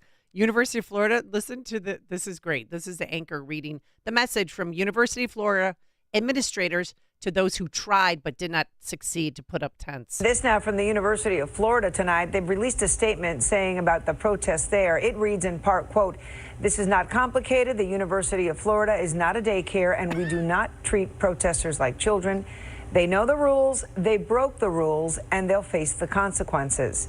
Today, individuals who refused to comply were arrested after UPD, the university's police department, gave multiple warnings and multiple opportunities to comply. Yeah, well, that's Ben Sass, who's the president of the University of Florida, former Republican senator from Nebraska, and so that's an outlier. And even though Texas and Georgia, they've called in state troopers and so forth, and they've used law enforcement, I mean, Texas, you saw police having used tear gas. Right. So, no, it's pretty out of control. And it's pretty out of control because, for the most part, what you have from people in charge of these campuses and the communities that surround them are appeasers, people who defer to the temper tantrum set of the left because they're fellow travelers.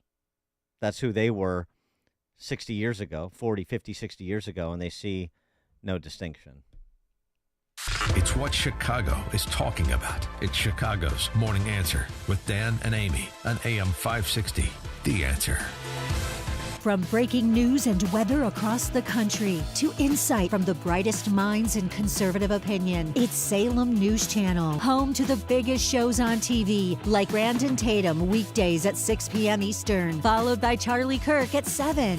Join SNC, where facts are sacred, critical thinking is celebrated, and the pursuit of truth is unwavering. Watch Salem News Channel free, now on Zumo Play. Learn more at snc.tv/Zumo. AM 560. The Answer. That sounds means it's time for In-Depth History with Frank, the history teacher from Arlington Heights, because there's nothing new in this world. It's just the history we don't know, and Frank does. Take it away, Frank. Good morning.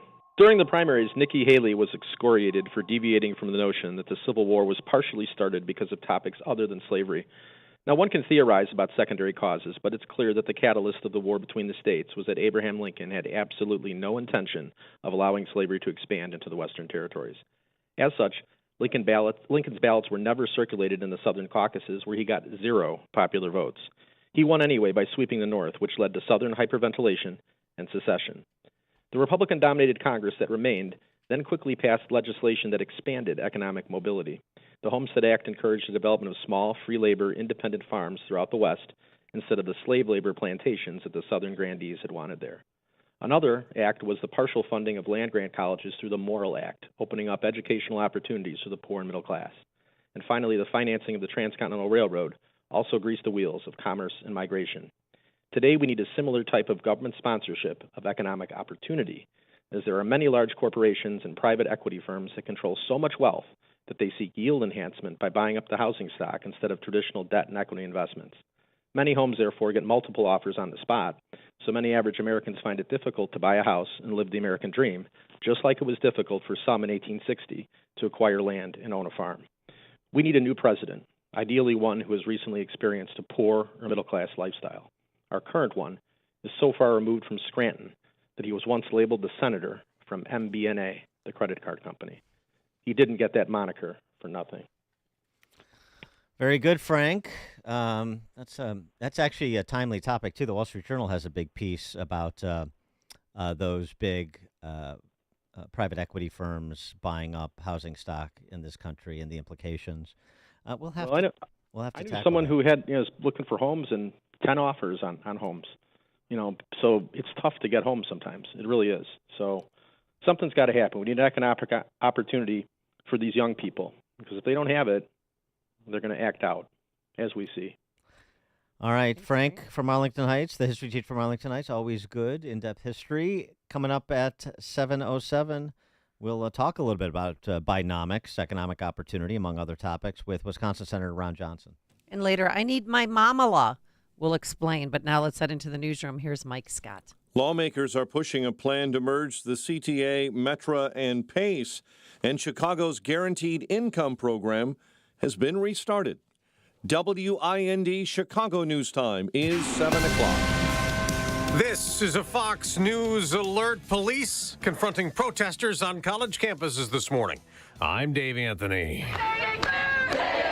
That's at the University of North Carolina a short time ago, where arrests are reported, while at Yale University in Connecticut, police tape's been put up around a pro-Palestinian tent encampment with arrests and suspensions threatened.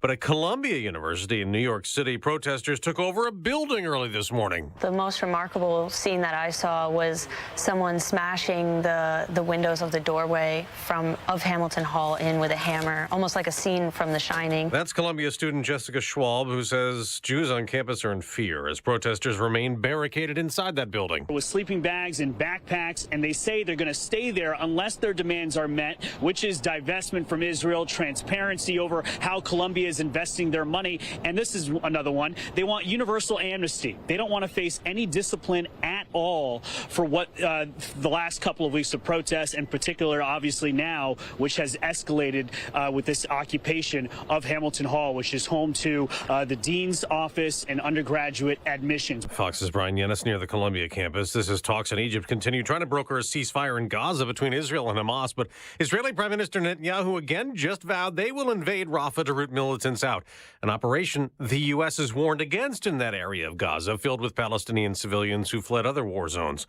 4 law enforcement officers are being mourned in North Carolina. It's going to take a while to get through this, but we're a resilient team here in Charlotte. That's Charlotte-Mecklenburg Police Chief Johnny Jennings. He says it happened yesterday as officers were trying to make an arrest. He had a high-powered automatic rifle that he was able to start open fire on our officers. 4 officers killed, 4 wounded. That suspect was killed in return fire. America's listening to Fox News. Sunshine and 50 degrees at 7:02 on AM 560. The Answer. Good morning. I'm Mike Scott. Loved ones and colleagues saying goodbye to Chicago police officer Luis Huesca yesterday. Hundreds gathered for the officer's funeral, including his longtime partner on the job, Officer Cristian Calderon. Haven't had a chance to really process this, so I took probably like 10 minutes last night to try to gather some words to say to him. But just hearing everybody's stories, it's like I just couldn't get it together now. Meantime, the service weapon taken from that Chicago police officer earlier this month has been recovered, according to Superintendent Larry Snelling. The officer's weapon was recovered, which I know that was reported, and that was done through some great work by our detectives and by other members of the Chicago Police Department. We're going to continue to work diligently until we take this individual into custody. Meantime, an associate of Xavier Tate Jr. wanted in the Huesca case has been charged with aggravated unlawful use of a weapon. Cassius Tate is still in custody after prosecutors moved to revoke his pretrial release. Students at the University of Chicago joining many other movements at colleges around the country protesting the war in the Middle East. We believe that by doing this, we're pushing our campus and the world at large just a little bit towards a more just and peaceful world. And 2 state lawmakers are pushing a plan to merge Chicago area's 3 public transit agencies into one. State Senator Ram Villavallam and State Representative Eva Dina Delgado introduced the measure. The intent behind the consolidation is more about being a more responsive transit agency, to make sure that we're not kind of in our own little silos providing certain services. They believe the legislation would help avoid overlap and competition for money. The 3 transit agencies disagree. Chicago sports. Christopher Morel, the game-winning 2-run home run in the 9th, and the Cubs beat the Mets 3-1 in Queens. White Sox had their 3-game win streak snapped with a 3-2 loss to the Twins. The news, a service of In Grace with Jim Scudder Jr., now heard on Sunday morning at 6:30 right here on AM 560, The Answer. And a check of traffic and weather's on the way next on AM 560. Charlie Kirk sees another reach from the White House. The Biden administration is proposing a sweeping initiative to slash student debt for nearly 30 million Americans. The proposal marks a major new White House effort to appeal to progressive and younger voters. What is this actually what Joe Biden is doing? This is naked bribery. The Charlie Kirk Show. Afternoons at 1, right before Sebastian Gorka at 3 on AM 560. The Answer. Signature Bank is Chicago's fastest growing independently owned business bank. It's a bank where relationships still matter. Signature Bank knows your name and your story. I'm Dan Proft, and I know this because Signature Bank is my business bank. I'm Frank Vance, co-owner of Egan Vance Insurance Agency on Chicago's Northwest Side and a customer of Signature Bank. In my line of work, we pride ourselves on being there for our clients when they need it the most. and we recognize when someone does the same for us. As Egan Vance was expanding, we wanted to buy a much sought-after building in the neighborhood. We couldn't waste any time. I called Signature Bank, and that was all it took. I didn't have to talk to multiple people in siloed departments with multiple forms to fill out. One call did it all. As the one who was always looking out for my clients, it was a great change to know that my bank, Signature Bank, was looking out for me. Signature Bank is looking for their next success story. To learn more about turning your business vision into reality, visit signaturebank.bank. Signature Bank, helping local businesses succeed. Member FDIC, Equal Housing Lender. Hey, if you want a firearm that is easy to transport, you got to check out the U.S. Survival Rifle from our friends at Henry Repeating Arms. Now, it is a portable rifle that you can put together, take apart in just minutes. And then when you're not using it, you can store the parts in the little case that it comes in. It's so small you can store it pretty much anywhere, and it's light enough to carry everywhere. Now, it comes in black and 2 different camo patterns, and you can pick one up for $300 to $400 depending on the finish. Check out their videos. Go to their website. It's one word, henryusa.com/survival. And while you're there, make sure you order their free catalog.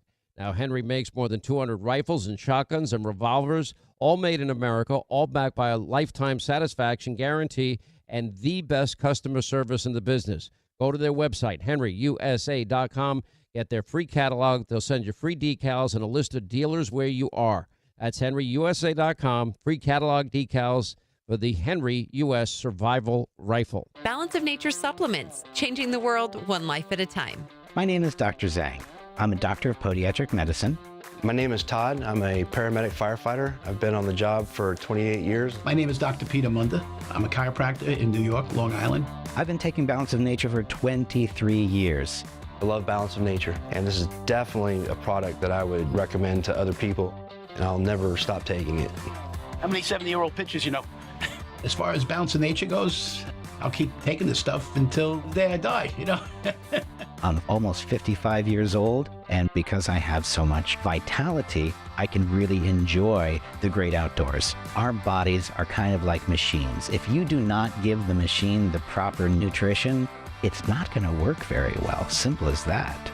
Go to balanceofnature.com and get 35% off plus $10 off any additional sets as a preferred customer by using discount code CHICAGO.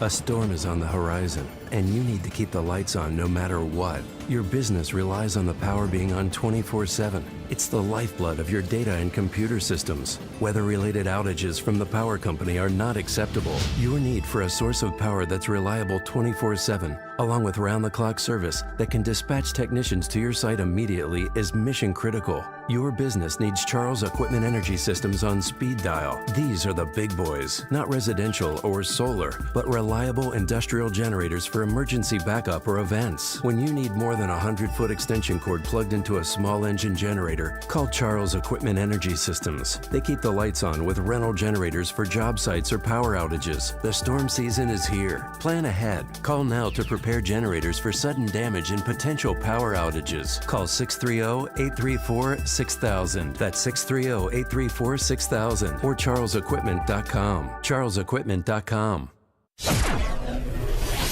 7:09. Let's get an update on the roads. Team Hochberg Traffic Center time. We'll start on the Ike inbound. You've got solid traffic as you're coming inbound between Manheim and California. Outbounders, you're dealing with a vehicle fire between 25th and Manheim Road. Dan Ryan, stop-and-go traffic. Locals inbound jammed up 51st up through Roosevelt. Stop-and-go traffic on DuSable Lakeshore Drive, northbound between Roosevelt and Monroe. The Reagan jamming up eastbound right at Roosevelt Road. Chicago's Morning Answer with Dan and Amy continues next. AM 560 Weather Center forecast in our ReviveYourLawn.com Weather Center. Here is Steve Williams. Today, mostly sunny, very nice day, high 74. Partly cloudy, warm, a shower in spots late tonight, low 62. Partly sunny tomorrow, the high 78. Clouds breezy and warm, scattered thunderstorms on Thursday, high at 79. I'm Steve Williams on AM 560, The Answer. 50 at O'Hare, 51 Midway, and 53 Lakefront. Your next news update, 7:30. Chicago's Morning Answer continues next on AM 560, The Answer.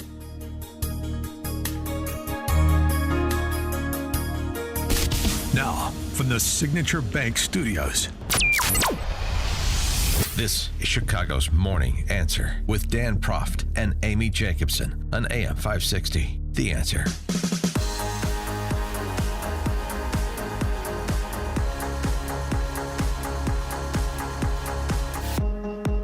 Top of the morning, Dan and Amy. Golly gee. One CNN poll and the Democrat Socialists are in full crack up. Listen to the message that Serpent Head, James Carville, has for these snotty 26-year-olds. He comes across as a bit of a snotty 26-year-old himself. If they get a hold, there will be no government left. There will be no rights left. You'll live under theocracy. You'll end up with Christian nationalism. But that's all right, you little 26-year-old. You don't feel like the election's important to me. They're not addressing the issues that I care about. Wow. Hey, Jim, have Mary fix you a cocktail. You know, take a break. Hey, unhinged. Just a follow-up question.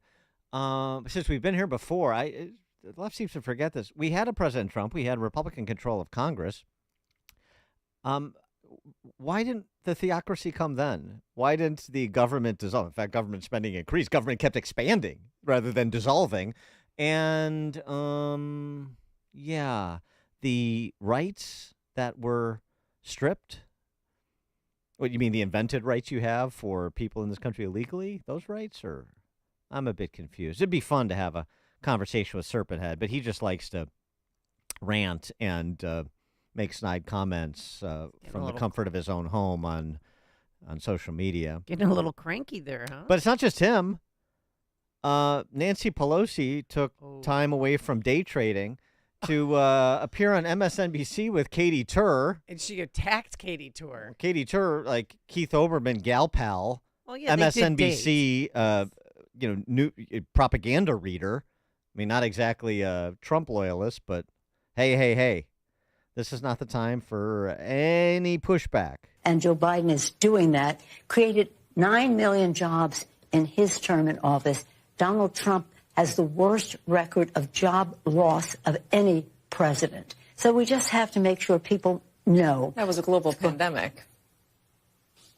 He had the worst record of any president. We've had other concerns in our country. If you want to be an apologist for Donald Trump, that may be your role, but it ain't mine. And he has the worst. That anybody can accuse me of that. Hey, you watch yourself, little lady. Wow. You watch yourself. Isn't this great? It's fun.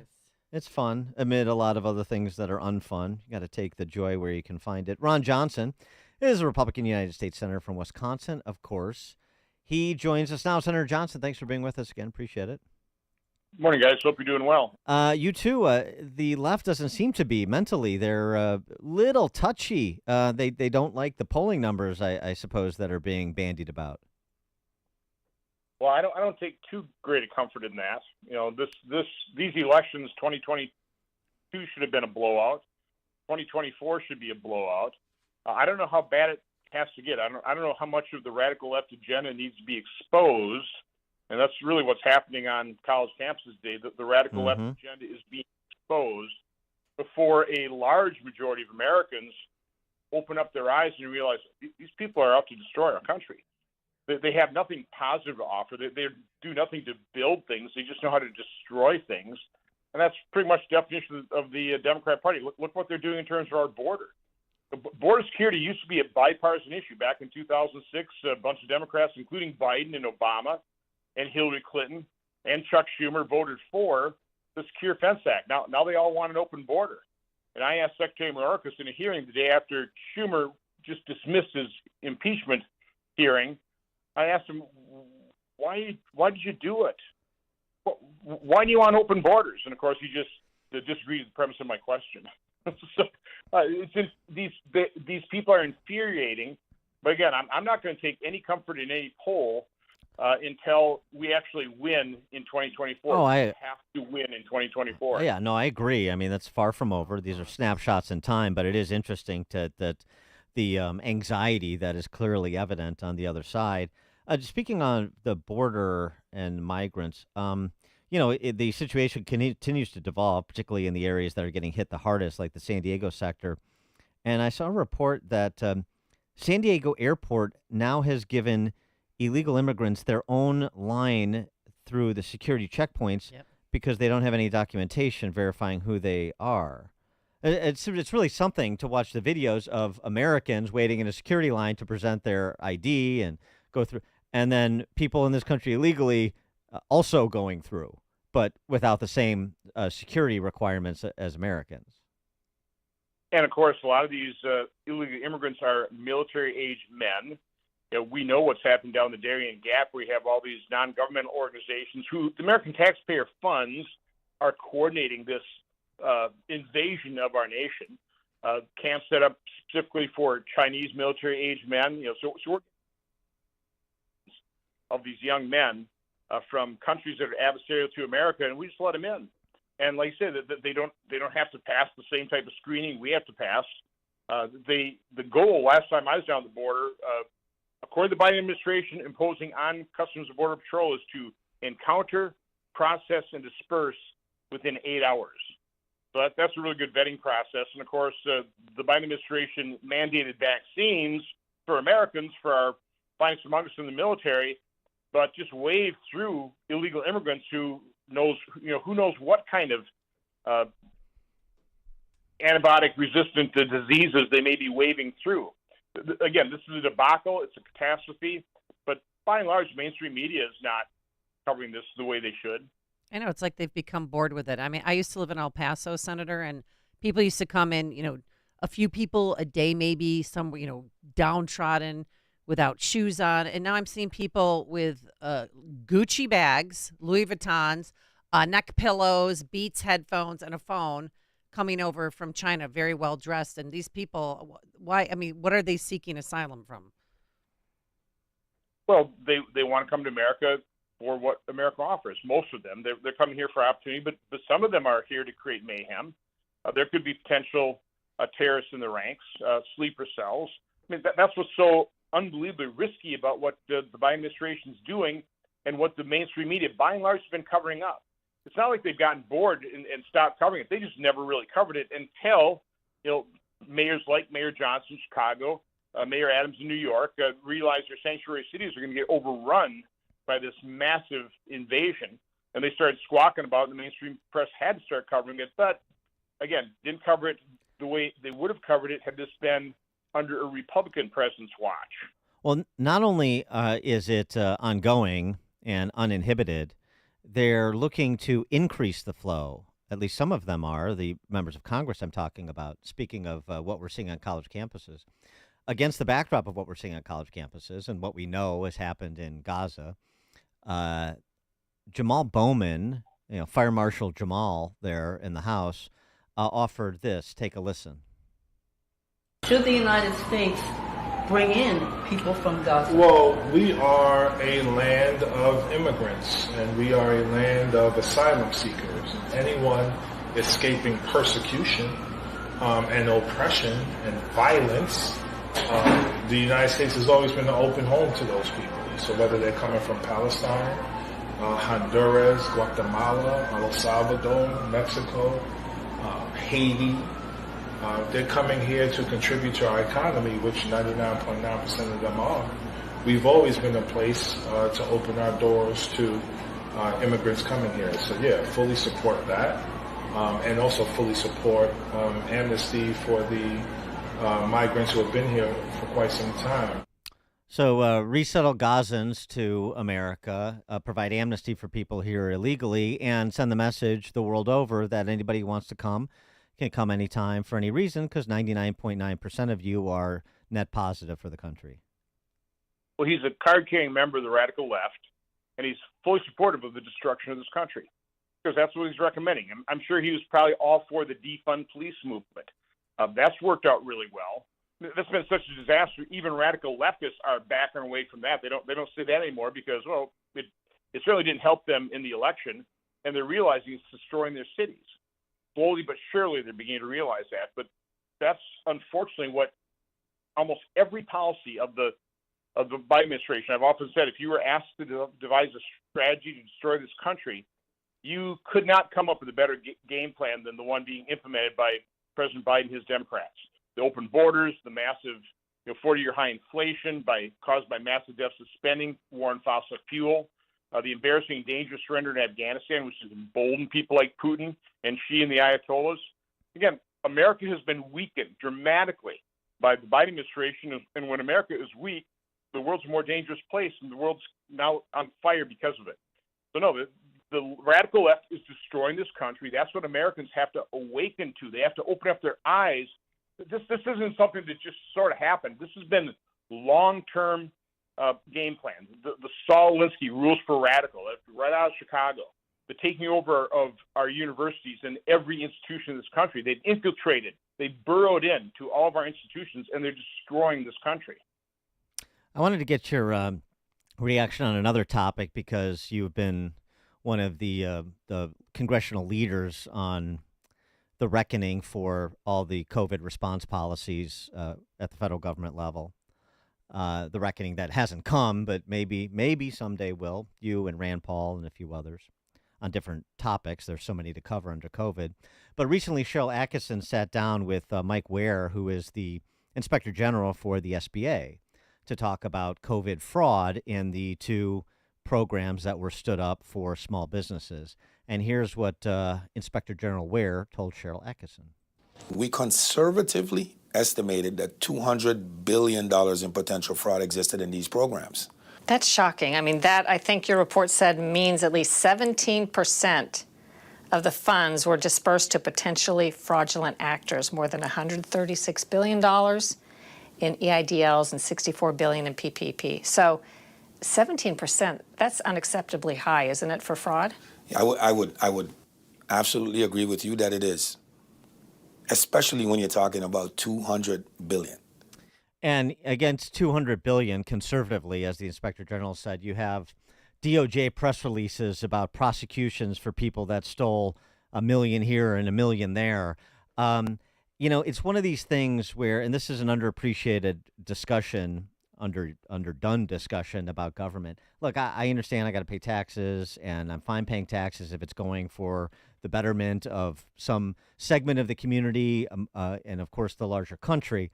But when it's just ripped off by criminals without consequence, it's a bit more unnerving. And certainly we're in the hundreds of billions of dollars of all the money that was printed and spent and drop shipped everywhere. Part of the reason why people are paying higher prices at the pump and at the grocery store now. And there just doesn't seem to be much interest from Washington, with few exceptions like yourself. Well, this was the uniparty in all their glory. People, you're talking about the tip of the iceberg in terms of the fraud. Right. The programs themselves are set up with no control. I mean, in order to qualify for PPP, you just had to be concerned that maybe the uncertainty because of the pandemic could harm your business. So then you got a loan that everybody knew was going to be forgiven. So I would say probably hundreds of billions of dollars went into PPP. Let's face it, we sent direct payment checks 3 times to over 166 million Americans. And at most, we had in excess, I think, about 17 million more unemployed than was the normal level. And that went down to about a 5 million excess within a few months. So at most, there were 17 million more unemployed than we had normally. And we sent out direct payment checks to 166 million Americans. Again, everybody likes free money. They just don't understand the consequence of this massive deficit spending. That's why $1 you hold today is only worth 83.8 cents. Now, Biden grotesquely exacerbated that. When he came into office, the pandemic recession was over. Our economy was coming roaring back. There's all those dollars sloshing around the economy, all that pent-up demand. The last thing you should have done is add to it more deficit spending. And Democrats, of course, added trillions of dollars. And that's what really sparked it. We might have gotten by had it not been for Democrats' massive deficit spending spree when they came to office in 2021. Just on a political note, too, we started talking about the November election. Let's conclude with that topic as well. What's your assessment of the job Steve Daines is doing as head of the Senate Republican Campaign Committee and your optimism about Senate Republicans gaining control in November? Well, he's working his tail off like Rick Scott did the cycle before. You try and find good candidates, but in the end, it's the people of the states, Republicans in those states, that choose who their nominees are. And, sometimes they choose wisely, sometimes they don't. But, we're trying to do everything we can to get a majority. We have to. We can't have Chuck Schumer continue to be the majority leader. He'll continue to do things like, dismiss an impeachment charges against Mayorkas, not even hold a hearing. So we have to win all three branches. We got two branches, but both branches in Congress and the presidency. We have to do that, or I agree with Elon Musk and Trump. If we don't win this November, this nation, it's over. Senator Ron Johnson, Republican from Wisconsin, of course. Senator Johnson, thanks for joining us as always. Appreciate it. Every day. Thank you, and he joined us on our turnkey Top Pro answer line. Connect with Dan and Amy using the AM 560 mobile app. Download it today at 560theanswer.com/mobile. It's almost time once again for the annual AM 560 golf outing presented by Signature Bank. And this year, AM 560 is proud to partner with the Tunnel to Towers Foundation to help them support America's first responders and military heroes, including homeless veterans, and to help America never forget 9/11. This year, our golf outing is happening on Wednesday, June 19th at McRae Memorial Golf Club in Barrington. When you purchase a foursome to join us, you'll enjoy a full day of golf, meals, an awards reception, and a silent auction. And if you're a business owner, when you purchase a foursome, you'll also receive an AM 560 marketing package, which includes 25 one-minute commercials between 5 a.m. and 8 p.m. and a free digital marketing analysis. And we also have twosomes available in addition to foursomes. Reserve your foursome today at 560theanswer.com/golf. That's 560theanswer.com/golf. Sponsored in part by Control Point Engineering, Waukegan Roofing, and by Crosscom Public Adjusters.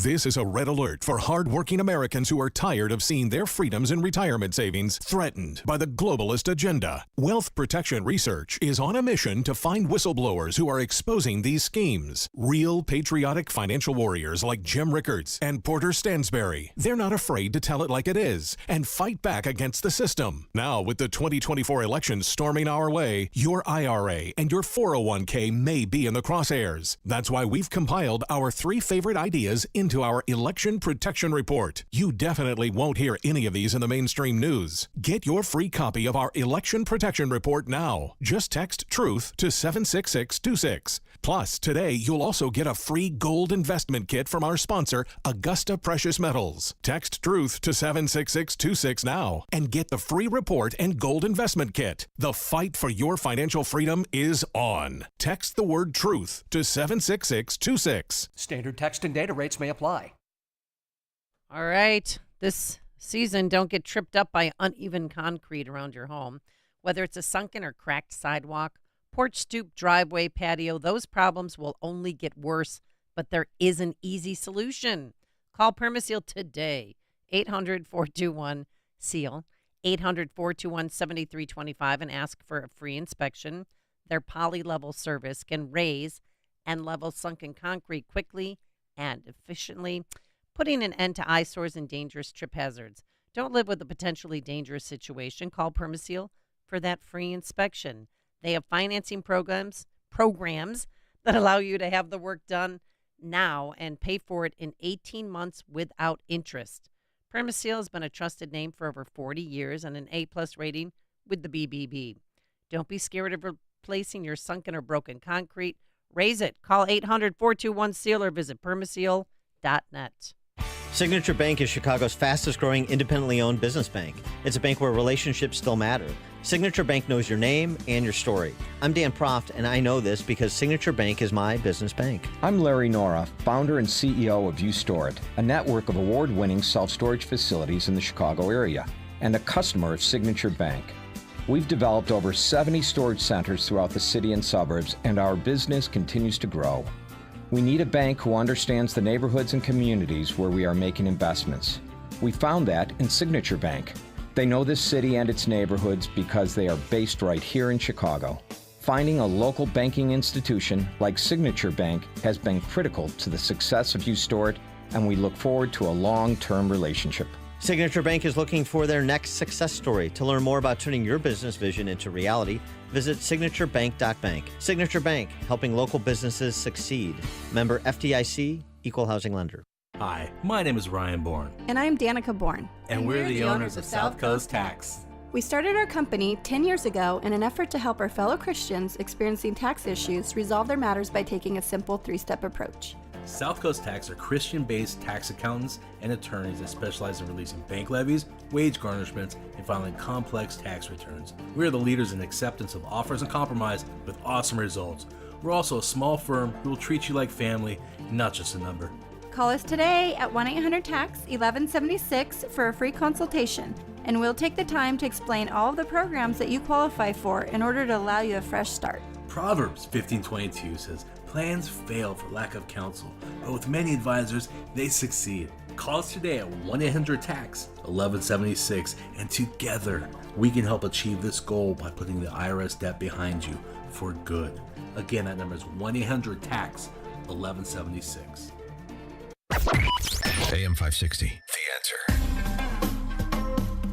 All right, coming up on Chicago's Morning Answer. That's a new Bears dome proposed for the lakefront. It's actually going to be $1.2 billion more than initially projected, and that will wind up being an under projection too. But you know, what's $1.2 billion for the Bears?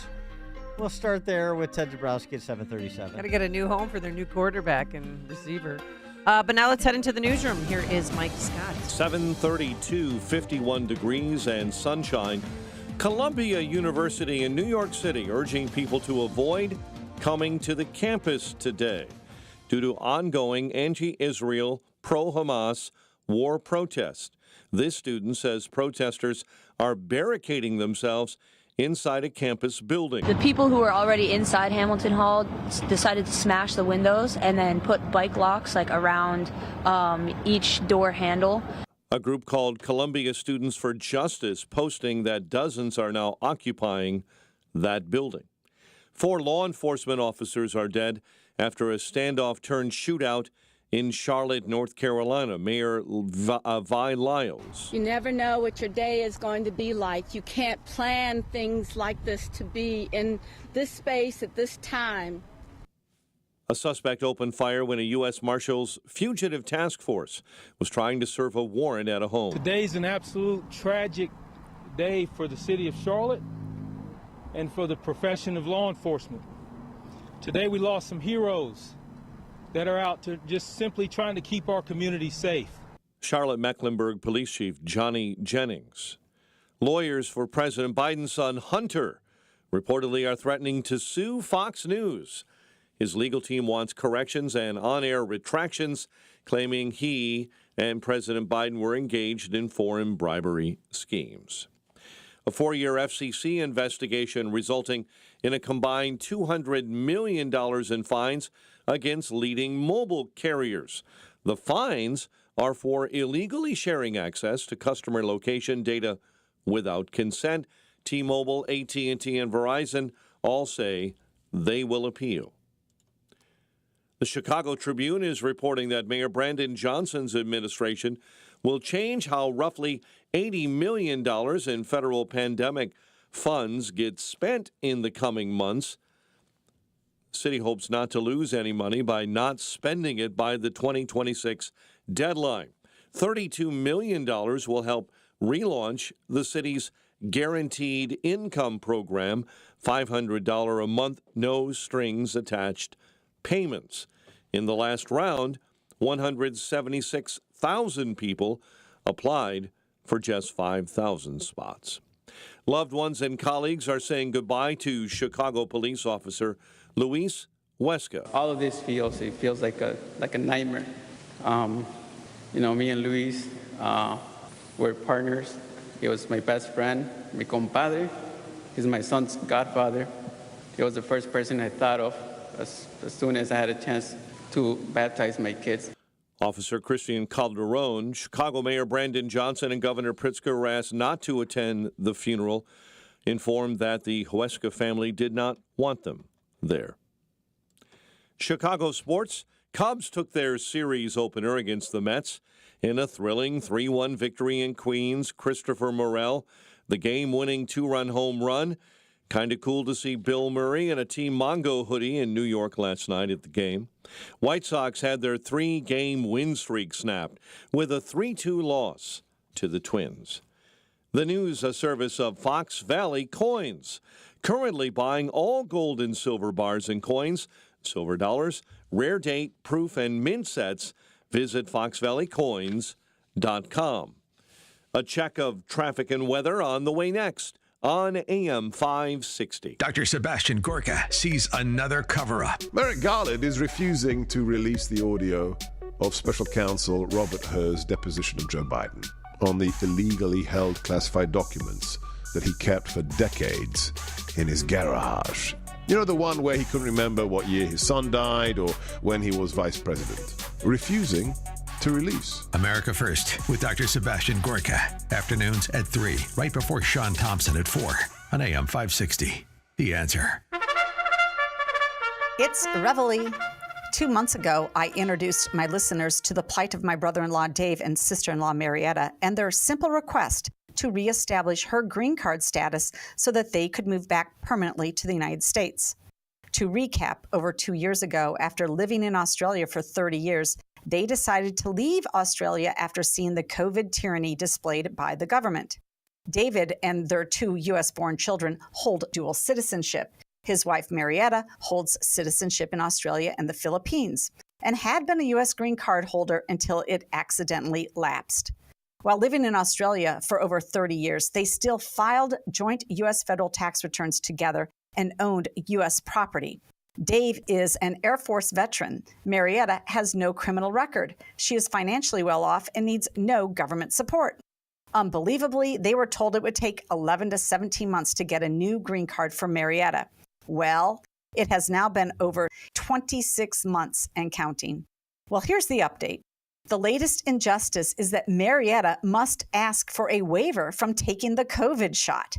Meanwhile, in the same amount of time since Dave and Marietta have put in a request to legally enter the country, Joe Biden has allowed over 7 million unvaccinated folks to enter illegally, including picking up over 320,000 of them in foreign countries and flying them to a city of their choosing.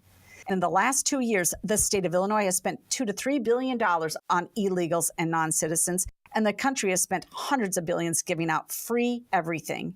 It's maddening to see illegal behavior rewarded and good, productive citizens marginalized and abused by government bureaucrats and elected officials who refuse to step in and help. I'm Jeannie Ives. To learn more, listen to my radio show from 7 to 9 p.m. on Sunday and sign up for my newsletter at breakthrough-ideas.com. Oh, the signs of spring are upon us. Birds are singing, crocuses are popping up, and your concrete is sinking. Permaseal can help with that. I'm Roy Spencer with Permaseal. As you start your spring cleaning, you'll likely see some cracked or sunken concrete, a sidewalk, stoop, driveway, or your patio. These problems will only get worse with time, but there is an easy solution. Our poly-level system can raise and level concrete quickly and effectively, putting an end to eyesores and dangerous trip hazards. Call today for a free estimate, 800-421-SEAL. Poly-level is the quickest, least expensive, and most durable system to repair your sunken concrete problems. Don't live with a problem that will only get worse.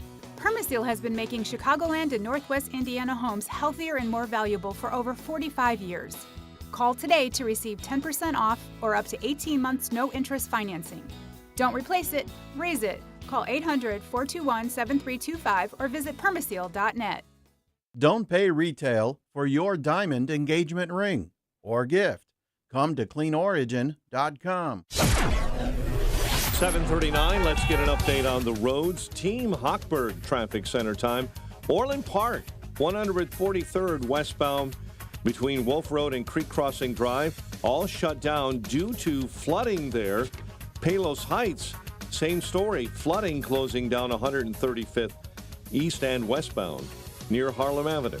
I-80, right now jammed up eastbound Larkin to Gauger. Reagan, I-88, The toll road eastbound jams up between Orchard and Eola. Tri-State southbound slows up at the Grand Avenue curve northbound between LaGrange Road and 31st. Chicago's Morning Answer with Dan and Amy continues next. AM 560 Weather Center forecast. In our ReviveYourLawn.com Weather Center, mostly sunny and nice, high 74 today, partly cloudy, 62 overnight, 51 at O'Hare. Your next news update is at 8, and Chicago's Morning Answer continues next on AM 560, The Answer. Now, from the Signature Bank Studios. Insert Democrat socialist here. Runs the Democratic House floor for 30 plus years running. He's promising this and he's stealing that. Where can you get that kind of money? He's using your house like his own piggy bank. You ought to know by now. You can pay off your house here in Illinois, but you can never keep up with the taxes. Oh, how it's always been the plan to have a taxpayer pay, no doubt. Not a matter of if anymore, but when you're moving out. I said, when you're moving out. Top of the morning, Dan and Amy. That theme music means it's time for a weekly confab with Ted Dabrowski from WirePoints, wirepoints.org. All things Illinois policy related. Keeping up with the taxes on your house. How about keeping up with the taxes for your Bears? The Bears pitch for a new dome stadium, projected to be $4.7 billion. Actually, though, what are the real digits, Dan? when you end up including the cost to retire the existing debt used to renovate Soldier Field and Guaranteed Rate Field, still paying off that, it's more like $5.9 billion. But again, $1.2 billion for the Bears and the White Sox. I mean, can you really put a price on making the Bears and White Sox's dreams come true? I can't. And I'm sure that the political class in Springfield won't either. I still don't understand what the Bears are really doing, if this is a leverage play to extract more from Arlington Heights, because it makes zero economic sense for them to try to build this dome on the lakefront. And to rent when they can own. Like, why would they want to have to deal with the Chicago Park District again and the city of Chicago? I know these are such a headache. These are exciting times for both of those franchises, though, with the Bears getting Caleb Williams and the White Sox already at 6 wins this year. Oh, my goodness. This is so exciting. Yeah, they're in a hot streak after taking down the Rays, so it's going well. But Kevin Warren said at that press conference, he said that he met with Jerry Reinsdorf the Sunday before, and he promoted, wouldn't it be great if we could build 2 new stadiums at the same time in Chicago? Think of the thousands of jobs we will create. That will be persuasive to the Democrat Socialists in Springfield, I guarantee it. All the jobs for me, and that I can distribute, and the VIP treatment that I'm sure I will enjoy, and so on and so forth. It's a done deal. If that's what the Bears really want, you can bet your state government will be happy to use your dollars to underwrite it. That will happen. And I know but Jelly Belly said there's probably higher priorities. Oh yeah, the performative skepticism, so that over the course of the next couple months, we sat down at the negotiating table and we hammered out a deal, and I raked them over the coals to make sure this is the best deal possible for taxpayers and for the Bears and for the lakefront and so on and so forth. And it all came together so beautifully. That's what happens when you work together for the people, as Democrat socialists do. I can write the press release now. Yeah, and they'll say it's more about the Bears. This is about bringing NCAA basketball championships to Chicago, the Super Bowl to Chicago, concerts. It goes on and on. Entertainment mecca, no question. Yeah. By the way, in addition to Caleb Williams, there was a local that the Bears drafted in the 3rd round, offensive lineman named Kieran Amagaje. Was he from Hinsdale? Hinsdale. He's so cute. He was so happy. He had his godson or nephew with him, and that little kid would not let go of him. It was so sweet. Mm-hmm. When he got announced. That's the girly talk in me. Yeah, and he went to Yale. Yes, he did. Uh-huh. Oh, and he also may be our new Colin Kaepernick. Uh-oh, no. Some tweets from Kieran Amagaje.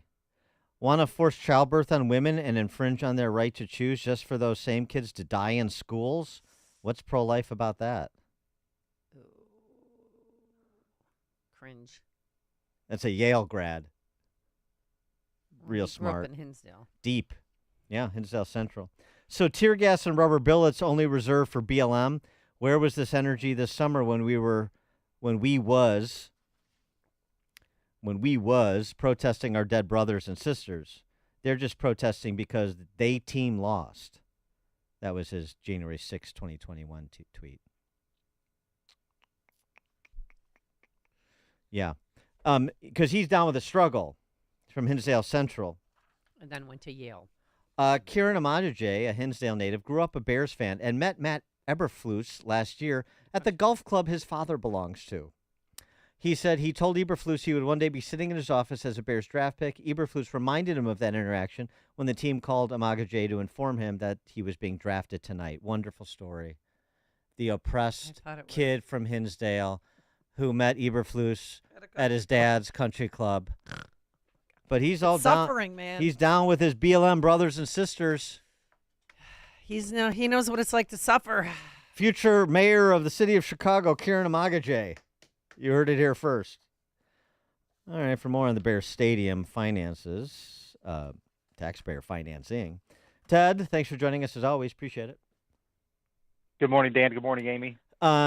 So, if you had us at 4.7, I mean, surely we can go to 5.9 for the Bears and the White Sox. Yeah, what's a couple $1 billion among friends? And exactly. I think these stadiums have become arms. It's like an arms race, right? Everybody wants to have the bigger and better stadium than that was built somewhere else, and so not only did these things become monstrosities, but we have previous bills to pay for. And when you start adding it all up, as some other analysts have done, suddenly that 4.5 billion comes closer to 6 billion, and those are monstrous numbers. And you've had some guys on talk about the economics of these stadiums, but the economics don't work anymore. Maybe they did in the past, but they certainly don't work anymore.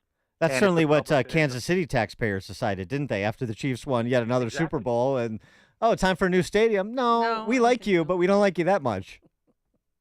Exactly, and so that was one rejection. And then I think what people need to know is that there are private stadiums out there that are funded privately, and that's happened in Los Angeles for both the Rams and the Clippers out there. So those are private financings. So that is possible. And we have to remember that these guys have deep pockets, these owners, and they make a lot of money. So there's no reason to put the public at risk, and two, Chicago just doesn't have the numbers right now. Even if you wanted to say, hey, it's all going to be paid by tourists who come in and stay at hotels, there's a lot of risk on those numbers right now, especially with the crime going on and the lack of population growth. So what's funny is I'm old enough to remember, not so long ago, there was a lot of loose talk about a second professional football team coming to that's right. Chicago. Mayor Lightfoot was here. Yeah. I mean, if we're going to build, why don't we get another team and build another stadium so we get it all done at once? I mean, we could go to 10, 12 billion, right? I mean, what's the difference? LA's got the Rams and the Chargers. Taxpayers don't know the difference. They don't care. Well, and why don't we just own the teams, right? Why doesn't the public own the teams? Yeah, like the Packers. Let's make all that money ourselves. Right. Oh, yeah. Yeah. It's a real windfall. All right. Well, it's just interesting on the economics of it all and how this will play out politically, depending on what the Bears' real angle is. Well, the here. Bears want to start construction now. They want it. They don't want to wait for the fall veto session. They demand action as soon as possible. In Springfield. Okay. Are they going to get it, Ted? Sorry? Oh, I said, they want action done now. Like, they don't want to wait till the fall veto session to. Yeah, I don't know. I think Dan's assessment was perfect. I think that's exactly what happens. Pritzker has to do all that, and eventually they'll negotiate something and make it sound good. And Dan's right. You could write the press release right now because you know how it's going to play out. It always does that around here. Yeah, I don't know. I'm pretty skeptical. I think there's big concerns about if you build up a whole bunch of stuff around a Bears stadium, it's just going to take business away from somebody else, and people are going to spend their money at the football games, but they'll spend less money somewhere else, and so you don't get the economic growth that they say you're going to get, and it just becomes more debt and more burden on the public. We mentioned in our conversation with John Lott yesterday this new study that you did over at WirePoints about violent crime in Chicago, since we're continually told that it's going down. It's always going down while it's going up. So why don't you give us the details on that again? Well, yeah, the big news is that murders are down, and that's true. They are down about 10%. But that's not that big of a number. They're still a lot higher. They're probably 10% higher than in 2019. So we're still worse off than before COVID and before George Floyd. But the reality is, and this is surprising because I thought that maybe we hit 5-year highs on violent crime last year. So I thought we'd get a little bit of a reprieve, just exhaustion by the city of all the crime. But no, the robberies continue to go up. We're about 2% over last year. But last year was 23% over the previous year. So we're still growing in robberies. And I think, that's got people scared. And aggravated batteries are a problem as well. And, I've been thinking about this stuff a lot. And, this is traumatizing stuff, right? These robberies, these aggravated, that means somebody's got a gun, somebody's hurting you physically. They're going up, and that's what's scaring people. And it's happening in Lakeview and in Lincoln Park and all over the city. And that's what's driving this fear, and you can't blame people for it because it's happening in daylight. The 68-year-old grandmother on a Sunday morning stroll, they come, these bad guys come and take her and throw her to the ground, beat her, and take her stuff. If a grandmother can't walk around on a Sunday morning, in a decent neighborhood, watch out. Yeah, but don't show it to anybody because then people will get upset. They don't want to see it. They want to avert their eyes as much as possible, even as they recognize what's happening, because unfortunately, so many people have been victimized. You know somebody who's been hurt at minimum. Yeah, and Dan, I thought of you when I was watching some of those videos because one of the women screams a lot, so it reminded me of the scream that you caught some hell for. Yeah. But we also ran the numbers, just on robberies because that's become the big thing, and we compared it to New York City and Los Angeles, and we have doubled the rate of robberies than those cities, on a per capita basis. So it's a big thing, and I think what it tells you is that we're not doing anything about crime. And as a matter of fact, I was going through the CWB page, and thank God they do what they do. But you go there and you just see criminal after criminal committing crimes while being out, on parole or gotten out for recent gun charges. It's happening over and over and over again. And, that Safety Act, I guess once we ever figure out what the hell's going on with the numbers, is going to prove to be something pretty nasty. And what do you think it says? I mean, Officer Luis Huesca was laid to rest yesterday, and the family did not want Mayor Johnson or Governor Pritzker to attend. Yeah, I heard you guys opening on that, and spot on that. I think, and I was writing a piece yesterday, and my last line is about that because, you can say whatever you want about Brandon Johnson and what's happening in Chicago, but if you can invoke an image in your head of a slain police officer in Chicago where the mayor is not there, where the mayor is uninvited, disinvited, whatever you want to call it, that image right there should tell you how far we've come in terms of dysfunction and chaos in Chicago. You think of a slain police officer, you think of a mayor being right there, and when he or she is kicked out, there's nothing more to be said. I think the picture, if you can picture it yourself, that's the image that tells you how bad we've become and how low we've come. And there's a lot of repairs to be made if we want to make the city great again. Ted Dabrowski, president of WirePoints, wirepoints.org, all things Illinois policy related. Thanks, Ted. Thank you, guys. Thank you. And he joined us on our turnkey.pro answer line. The more you listen, the more you'll know. This is Chicago's Morning Answer. Morning Answer on AM 560. The Answer. Don't miss the podcasts that matter. Now on the Salem Podcast Network.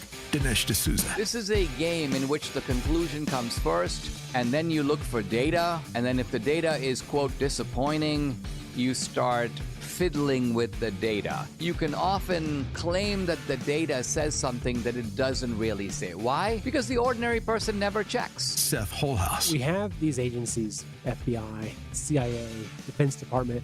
Maybe 20 years ago, I would have thought, maybe they picked up on something, they got some intel, and they're trying to help us. But I no longer believe that very much at all. And Jenna Ellis. We need to be better prepared to understand what it is that the left is doing with their arguments so that we can be better prepared to answer these things and to have definitions that matter. Subscribe today for free on Apple Podcast, Spotify, YouTube, Rumble, or at SalemPodcastNetwork.com. All right, this is the worst time of year to deal with chronic pain. And when you're miserable, guess what?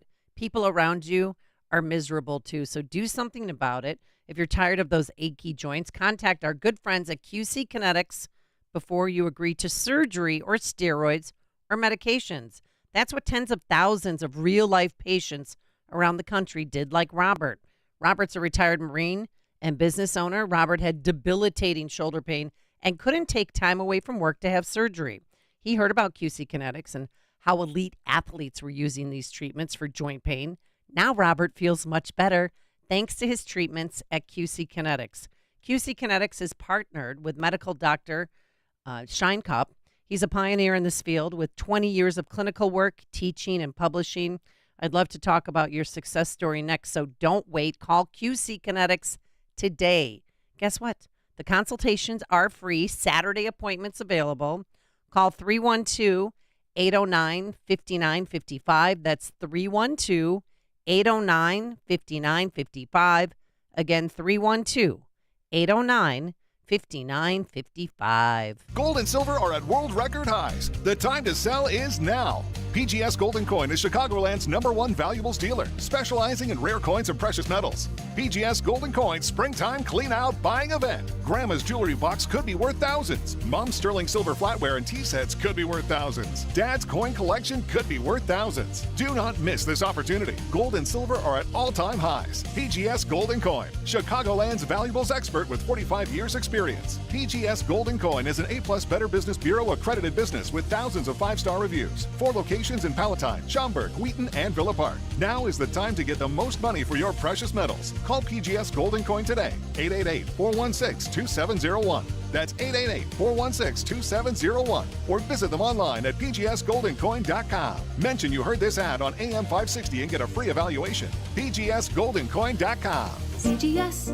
PGS, when it comes to your valuables, they're the best. The IRS is the most powerful collection agency on earth, and if you owe back taxes, the news isn't good. The IRS is raising the interest rate it charges on unpaid taxes, and further rate hikes are expected. Most people don't know it, but the IRS adds interest charges to your tax debts daily. So if you owe the IRS today, you'll owe even more tomorrow. And it doesn't stop until you get right with the IRS. The good news is getting right can start with one phone call to Optima Tax Relief, America's #1 tax relief firm. Optima's tax professionals specialize in the Fresh Start Initiative, a powerful IRS program that can save you thousands if you qualify. In fact, the experts at Optima have resolved over $1 billion in tax debt for their clients. Call now for a free consultation. Call 800-965-1433. 800-965-1433. 800-965-1433. Optima Tax Relief. Some restrictions apply. For complete details, please visit OptimaTaxRelief.com. AM 560, The Answer. All right, coming up on Chicago's Morning Answer. We've got musician Brandon Hart out of Nashville, Tennessee, joining us to profile Patriots Fest coming May 18th to Aurora, Illinois. Brandon Hart on Patriots Fest at 8:08. And we will get to it. Do you think Drew Barrymore has some mommy issues? We'll explain. But now let's head into the newsroom. Here's Mike Scott. A funeral held for a slain Chicago police officer. Northwestern University reaches an agreement with pro-Palestinian protesters, and the FBI investigating a Skokie bank robbery.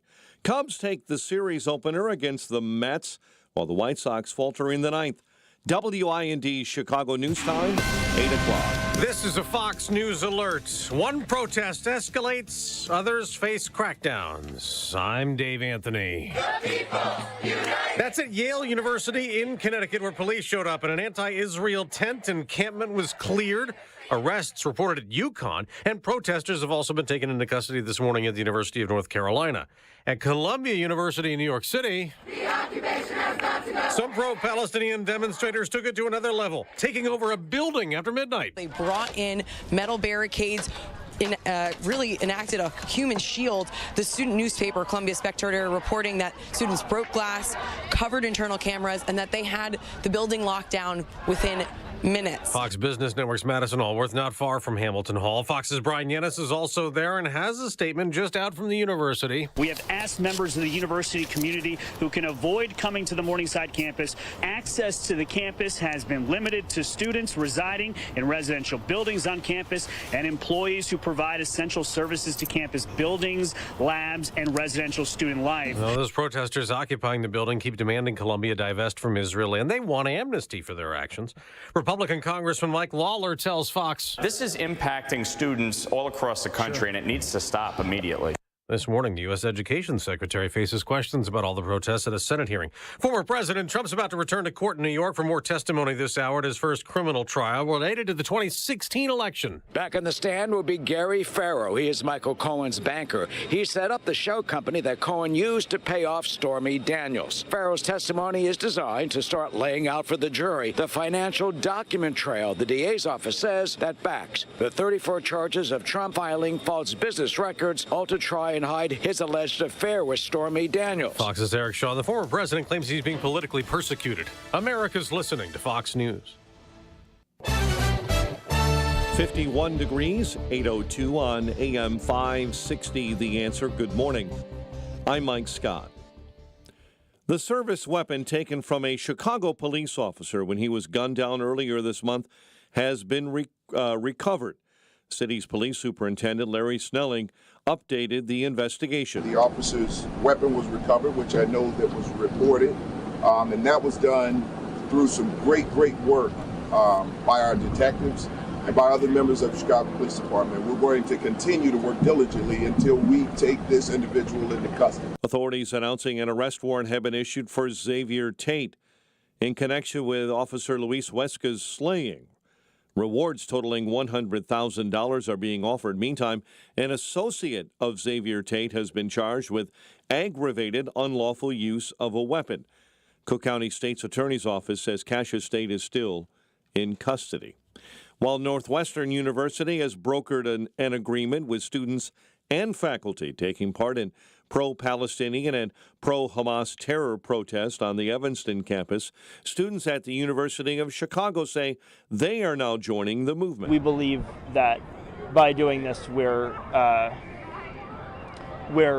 pushing our campus and the world at large just a little bit towards a more just and peaceful world. Students at the university have set up a camp along the main quad on campus. Chicago sports. Cubs took a thriller in Queens, beating the Mets 3-1 thanks to a two-run home run, Christopher Morel home run in the top of the ninth. White Sox had their three-game win streak snapped with a 3-2 loss to Minnesota. The news service of Crosscom Public Adjusters. They've helped thousands. CrosscomPublicAdjusters.com. 8:03, time for the AM 560 Business Beat, a service of Signature Bank. Visit signaturebank.bank for all your commercial banking needs. Now the latest from the Fox Business Network. I'm Stuart Varney, and this is the Fox Business Report. McDonald's is reporting a mixed quarter. Earnings top forecast, but sales growth slowed. The burger chain is seeing some customers pulling back. It says people have turned more discriminating with every dollar they spend. McDonald's also says it's been impacted by the Middle East war. The stock is losing ground. Coca-Cola shares are higher after an upbeat quarter. Burger King's earnings came in better than expected, and the BK near you may be getting an upgrade upgrade. The company plans to invest $300 million in store remodels. 3M is cutting its dividend following the spinoff of its healthcare division on April 1st. GE Healthcare Technologies reported a higher profit, though Wall Street was expecting even better numbers, and GE Healthcare shares are lower. That's your Fox Business Report. I'm Ginny Cosola, invested in you. 8:05, a check of traffic and weather on the way next on AM 560. Dennis Prager doesn't scare easily. When kids are scary, that's the scariest. These kids, with Israel is committing genocide, these are really scary young people that have been created by our sick educational system and our sick media. The Dennis Prager Show, weekdays at 11, right before Charlie Kirk at 1 on AM 560. The Answer. You know, today, $20 barely gets you a burger and fries, and maybe it'll get you a quarter tank of gas. But you know what it'll get you, though? For just $20 a month, you get unlimited talk and text and plenty of 5G data from my friends, my cell phone company, a veteran-owned company, Pure Talk. Make the switch today, and you'll save an additional 50% off your first month. Now, choose a wireless company that shares your values. Just dial pound 250, say the keyword save now, make the switch today. Pound 250, keyword save now from Pure Talk. Hi, I'm Martha Stewart.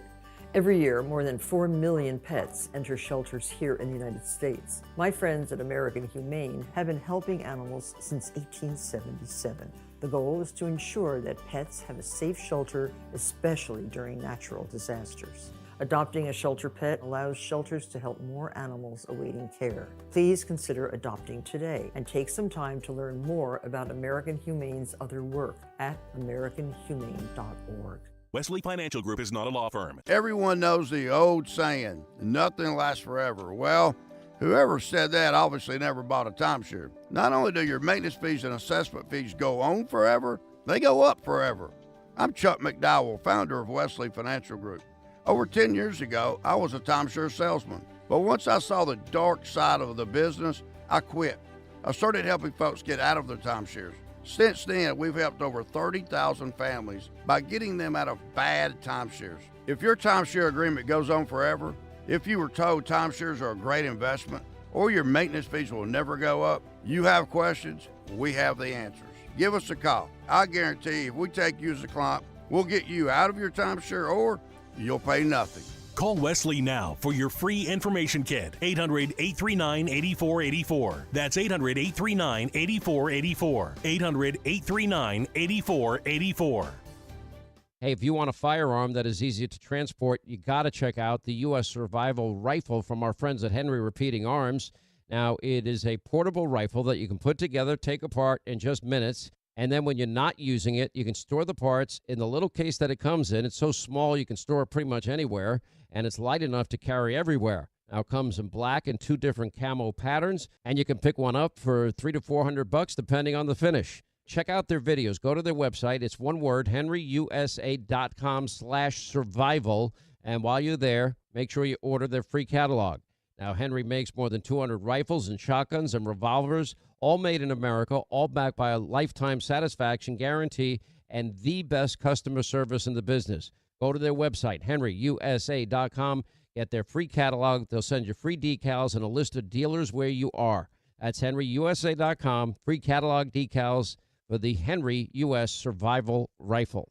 A storm is on the horizon, and you need to keep the lights on no matter what. Your business relies on the power being on 24/7. It's the lifeblood of your data and computer systems. Weather-related outages from the power company are not acceptable. Your need for a source of power that's reliable 24/7, along with round-the-clock service that can dispatch technicians to your site immediately, is mission critical. Your business needs Charles Equipment Energy Systems on speed dial. These are the big boys, not residential or solar, but reliable industrial generators for emergency backup or events. When you need more than a 100-foot extension cord plugged into a small engine generator, call Charles Equipment Energy Systems. They keep the lights on with rental generators for job sites or power outages. The storm season is here. Plan ahead. Call now to prepare generators for sudden damage and potential power outages. Call 630-834-6000. That's 630-834-6000 or charlesequipment.com. charlesequipment.com.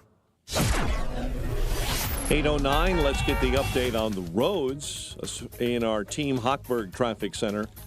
Orland Park, 143rd shut down due to flooding near Wolf Road. Palos Heights, flooding shutting down 135th east and westbound between Harlem and Ridgeland. 8094 accident, left lane block. It's on the westbound side between Grant and Kennedy. On I-355, the Veterans Memorial Toll, you're hitting the brakes between I-55 and I-88. DuSable Lakeshore Drive jams up northbound Foster up through Hollywood. The Dan Ryan Express lanes are slow, heavy between the Skyway and the Stevenson.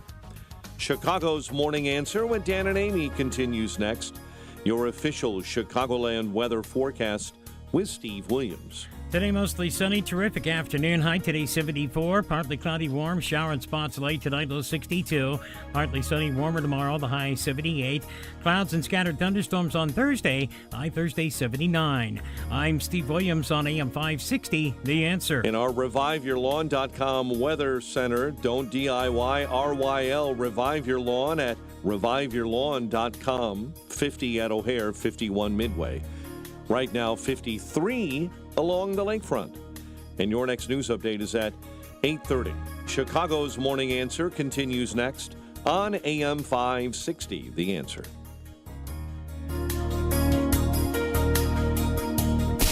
Now, from the Signature Bank Studios,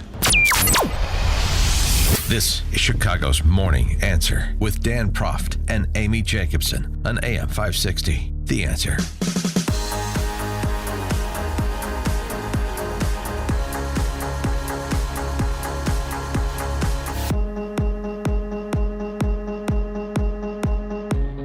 Top of the morning, Dan and Amy.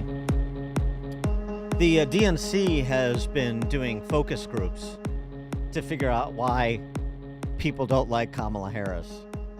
Yeah, I heard about that. Yeah. It's a real mystery.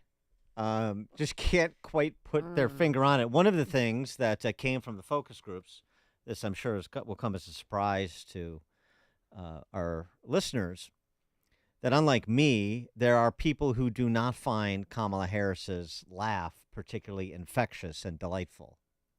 Well, you know where her laugh came from.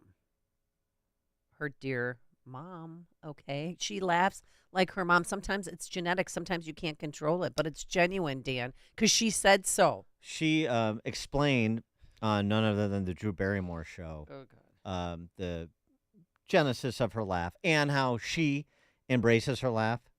Because if there's one thing that we know about Kamala Harris, she is authentic. And she will never dispense with her authenticity, because the other thing we know, in addition to the fact she likes Venn diagrams, is that she is a person of great integrity. Oh, she is? Integrity and authenticity, those are the words that come to mind when I think of Kamala Harris. Drew Barrymore did an unbelievable impersonation of Jiminy Glick in this interview. I don't know if do you remember Martin Short's Jiminy Glick show? I mean, Martin Short is hysterical. Uh-huh. Drew Barrymore is sitting 5 inches from Kamala Harris on the couch. She is leaning in. She's holding her hand. I was just saying, just kiss her. Make out. I mean, honestly, she looked like she wanted to make out with her.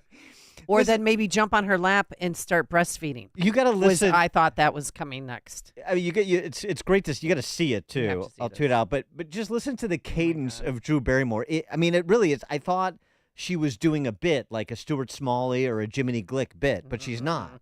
This is how gone Drew Barrymore is. She went somewhere with E.T. and she never came back. You were asking me earlier about what it means to be like the first woman. And, it's funny because people still got to get used to this, right? I mean, my staff, for example, sometimes they'll show me little things that just amuse me. Like, apparently, some people love to talk about the way I laugh. Oh, yes. Okay. I love your laugh. Well, let me just tell you something. Oh, my God. I have my mother's laugh. Oh. And I grew up around a bunch of women in particular who laughed from the belly.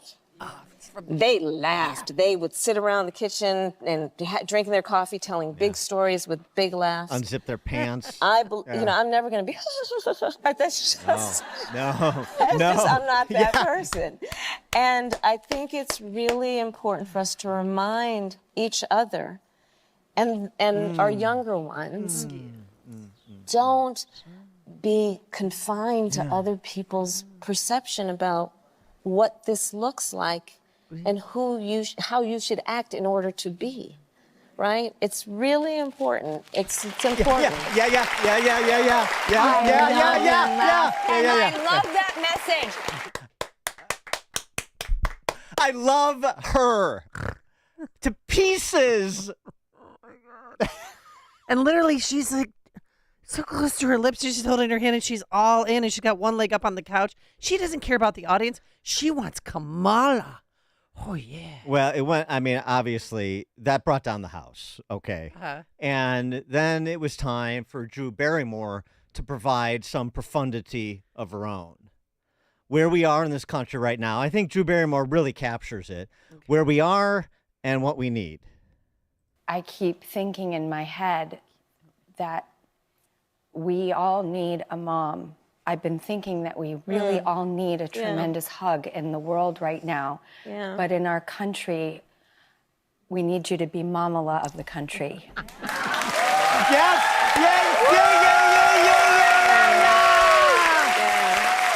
You get a call. Oh, that's a good show. I know.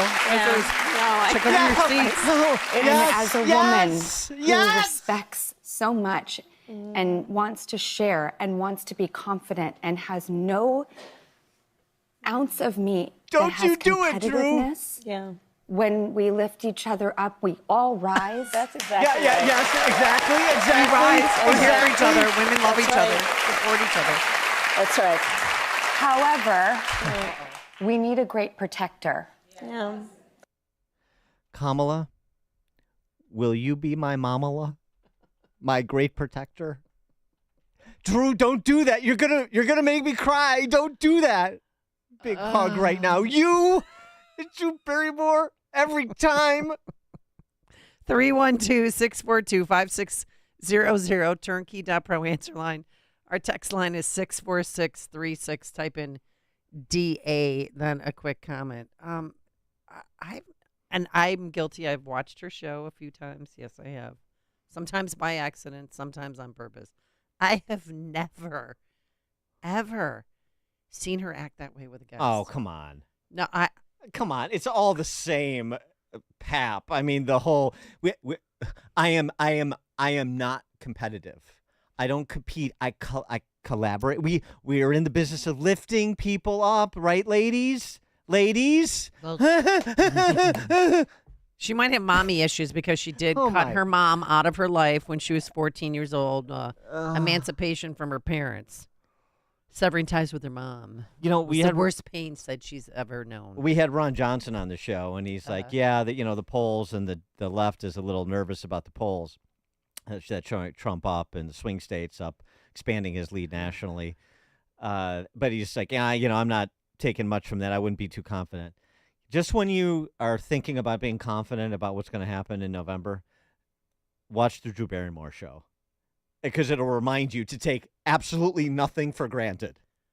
Absolutely nothing for granted that this is going to be a fight through the finish line because the audience of Drew Barrymore is out there and it's a lot bigger than you think.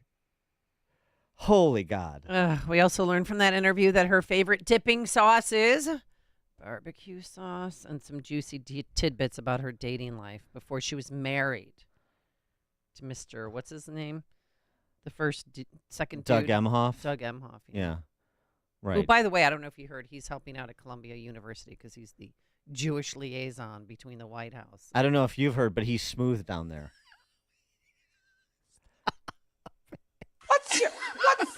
What's your big beef with the Nazis? What's my big beef? Yes, it seems like you're always What's knocking. my big beef? Everything you do, you're always knocking the Nazis. Oh, it's time for Mel Brooks to knock the Nazis, it seems. Oh, so I don't know. good. I think they're rude. I guess. They're rude. That's comedy. That's the comedy that's gone. Martin Short and obviously Mel Brooks. Oh, it's Jiminy Glick, this grotesque talk show host. That was parody a decade ago. Now Parody it's has come to Drew life. Barrymore, and it's serious. Oh my God. Kevin in Austin, Texas. You're on Chicago's Morning Answer. I normally don't laugh out loud when I listen to your show. I'm thinking about, oh my gosh, is Illinois ever going to turn around? Are people going to get involved? The Jiminy Click line had me laughing hysterically. It's unbelievable because it was so true. I saw that thing scrolling through Twitter yesterday, and she's just sitting there with her legs crossed, like 2 inches away from Kamala's face. She wanted to make out. Unbelievable. I thought, thanks for the call. I literally thought they were going to do like Stuart Smalley affirmations. I'm good enough. I'm pretty enough. And God darn doggone it, people like me. Yeah, I mean, that's literally where it was going.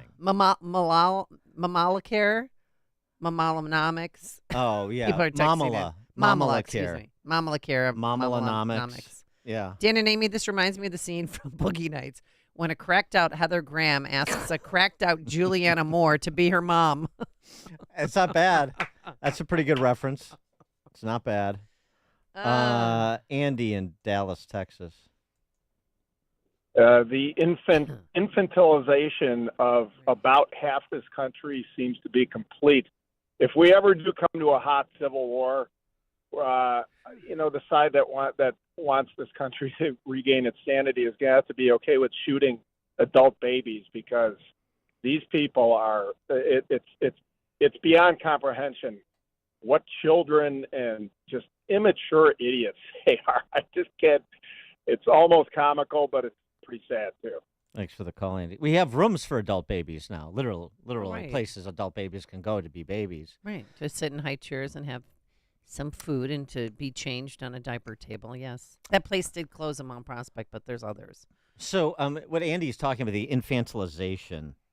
So Drew Barrymore is a popular daytime talk show host. Mm-hmm. She interviews people like the Vice President of the United States. That says something about the culture. I got to go back to this guy. Okay. Or, human carbon-based life form. I don't think he goes by guy. But, of course, I'm talking about Kamani James. This is the guy at Columbia University. First of all, he got in. Secondly, he's was the lead organizer of the model Hamas that's taken over the campus and brought the administration to its knees. Mm-hmm. This guy has brought the University of an Ivy League, the administration of an Ivy League school to its knees. His post-disciplinary Zoom call commentary on what transpired after he was whistled before this disciplinary committee for saying that Zionists do not deserve to live, and that he is open-minded to killing people if they, if he feels unsafe. And so be glad. Be grateful that I'm not just going out and murdering Zionists. I've never murdered anyone in my life, and I hope to keep it that way. That meeting was so done. I actually kind of hope they do kick me out, because I've been meaning to travel to South America. Obviously, the United States would never support the murder of Netanyahu, but imagine how many lives would be saved if possibly, right? Because we all know that the replacement will probably, but philosophically speaking, the death of a maniacal genocidist like Netanyahu in Israel, his death would theoretically mean that many people would live. Zionists, they don't deserve to live comfortably, let alone Zionists don't deserve to live. The same way we're very comfortable accepting that Nazis don't deserve to live, fascists don't deserve to live, racists don't deserve to live, Zionists, they shouldn't live in this world. Maniacal genocidist. That is the enunciation of an Ivy Leaguer. This is the guy with those views who has brought the Columbia University president and the entire administration to heel. Talk about a commentary on the culture. Oh, and of course, by the way, all those people that don't deserve to live that he wants to kill, including Bibi Netanyahu / Hitler, you know, the fascists and the Zionists and the racists, that's all part of the pathway to peace. Oh, right. We have to kill our way to peace, don't you see? Who are the fascists and the Zionists and racists? Don't worry. Kamani James and his merry band will tell you. I'll identify them for you. Infantilization? Yeah, you could say that. Deborah in Arlington Heights. It's measurable how much dumber I am just listening to that piece that you just played. Yeah. I'm fully expecting that they're going to come out with a remake of Mr. Mom and call it Mr. Momala now. Very good. Thanks for the call. And Michael Keaton is available to play Mr. Momala. The role that he was born to play. Could you imagine? Although I don't know if Hollywood would let. I don't know. He would have to declare that he is non-binary or something, I suppose. They couldn't just. George in Naperville. Yeah, Dan, I think Elton John's going to have a big resurgence if Kamala gets on the scene big time for the presidency, because The Bitch Is Back is a perfect song for her. The Bitchula is back. George. It's like a hot, steaming cup of information to start your day. It's Chicago's Morning Answer on AM 560. The Answer. Let's see. If something costs less, but people are happier with it, that sounds like something to look into. And that is MediShare. Maybe you've heard switching to MediShare to pay for healthcare can save many families up to $500 a month. And that is huge. But it's also true that people are way more satisfied after making the switch, too. The member satisfaction rate for MediShare is double that of the typical health insurance plan.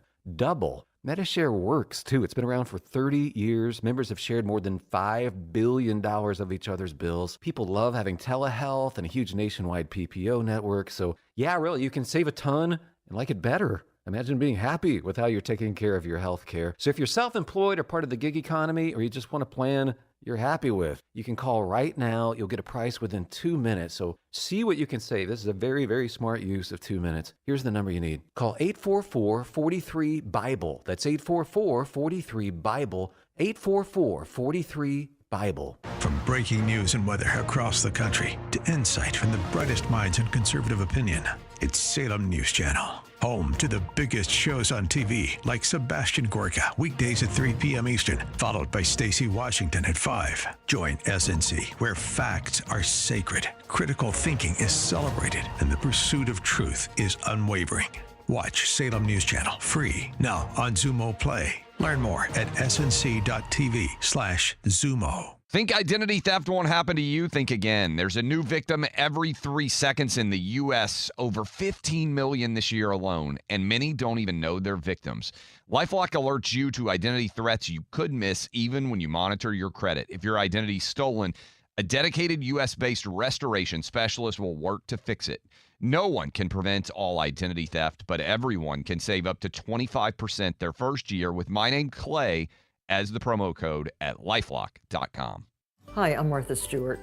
Every year, more than 4 million pets enter shelters here in the United States. My friends at American Humane have been helping animals since 1877. The goal is to ensure that pets have a safe shelter, especially during natural disasters. Adopting a shelter pet allows shelters to help more animals awaiting care. Please consider adopting today and take some time to learn more about American Humane's other work at americanhumane.org. Signature Bank is Chicago's fastest growing independently owned business bank. It's a bank where relationships still matter. Signature Bank knows your name and your story. I'm Dan Proft, and I know this because Signature Bank is my business bank. I'm Frank Vance, co-owner of Egan Vance Insurance Agency on Chicago's Northwest Side and a customer of Signature Bank. In my line of work, we pride ourselves on being there for our clients when they need it the most, and we recognize when someone does the same for us. As Egan Vance was expanding, we wanted to buy a much sought-after building in the neighborhood.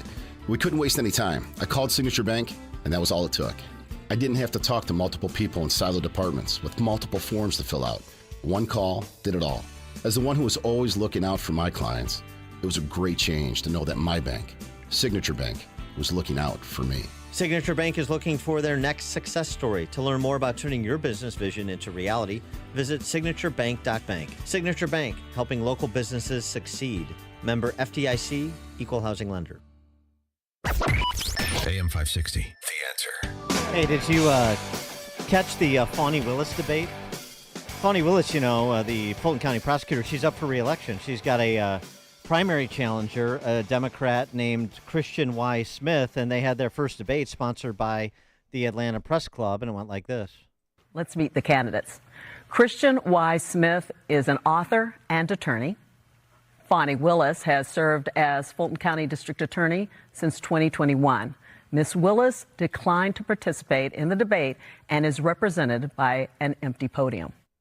Oh, she really hit it out of the park, huh? She'll also, Miss Willis is in an empty suit. She'll be represented by an empty chair in court as well. That's how that's going to go. Do you think her challenger has a chance? I don't know. I mean, I don't know how she's being received in disdain Fulton there County. is for her. But it was funny. He got to ask the empty podium questions. did and he did. really? He's like, why aren't you here? Because why I'm here is because I care about constituents. I want them to hear my voice. Why aren't you here? Is it because, he did it, and from what I saw, he did a pretty good job. It was very entertaining. Oh, that's awesome. Yeah. Fani Willis, the empty suit at the empty dress. Podium. Yes. Yeah, dress. This is- Empty and backward dress. Yes, exactly, because that's a come hither look. All right, that's a girlfriend thing. Anywho. That would be fun. I mean, it'd be fun to see, it's like we're always looking for these reckonings. It would be fun to see Fulton County voters, even if they stick with a Democrat. We got it. She's an embarrassment. We got to get rid of her. Let's give this Christian Y. Smith guy a chance. I don't know.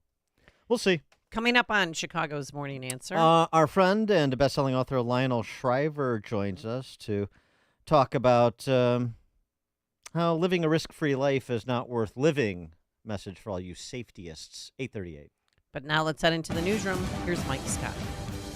8:32, 54 degrees. And police say a 13-year-old boy was killed this morning in a sword attack in East London. 5 people were also injured in total, including 2 police officers who ran to protect those being attacked. The 36-year-old suspect was arrested about 20 minutes after the first call came in. He was tased and then subdued. Columbia University urging people to avoid coming to campus today due to ongoing anti-Israel, pro-Hamas war protests. University is giving pro-Palestinian protesters until 2 p.m. to disperse or they risk suspension. 4 law enforcement officers are dead after a standoff turned into a shootout in Charlotte, North Carolina. It reminds us of the fact that these officers every day when they go out, whether they walk up to a car, whether they serve a warrant, violence can happen to them. Governor Roy Cooper, that suspect opened fire on a U.S. Marshals fugitive task force trying to serve a warrant. It is one of the deadliest assaults on U.S. law enforcement in recent decades. Philips Healthcare this morning agrees to a $1.1 billion settlement following lawsuits and recalls over its CPAP sleep apnea machines. The FDA says it's received more than 100,000 reports on problems, 500 reports of deaths. Chicago Tribune reports that Mayor Brandon Johnson's administration will change how roughly $80 million in federal pandemic funds get spent, translating that into $32 million to help relaunch the city's Guaranteed Income program. In the last round of funding, more than 176,000 applied, and just 500 received slots, or 5,000 received slots in the program. And yesterday, loved ones and colleagues said goodbye to Chicago police officer Luis Huesca. Hundreds gathered yesterday for the officer's funeral at St. Rita Shrine Chapel in Chicago. Haven't had a chance to really process this, so I took probably like 10 minutes last night to try to gather some words to say to him. But just hearing everybody's stories, it's like I just couldn't get it together now. Officer Christian Calderon was Weska's longtime partner on the job. Meantime, an associate of Xavier Tate Jr., Cassius Tate, has been charged with aggravated unlawful use of a weapon. Cassius Tate is in custody after prosecutors moved to revoke his pretrial release.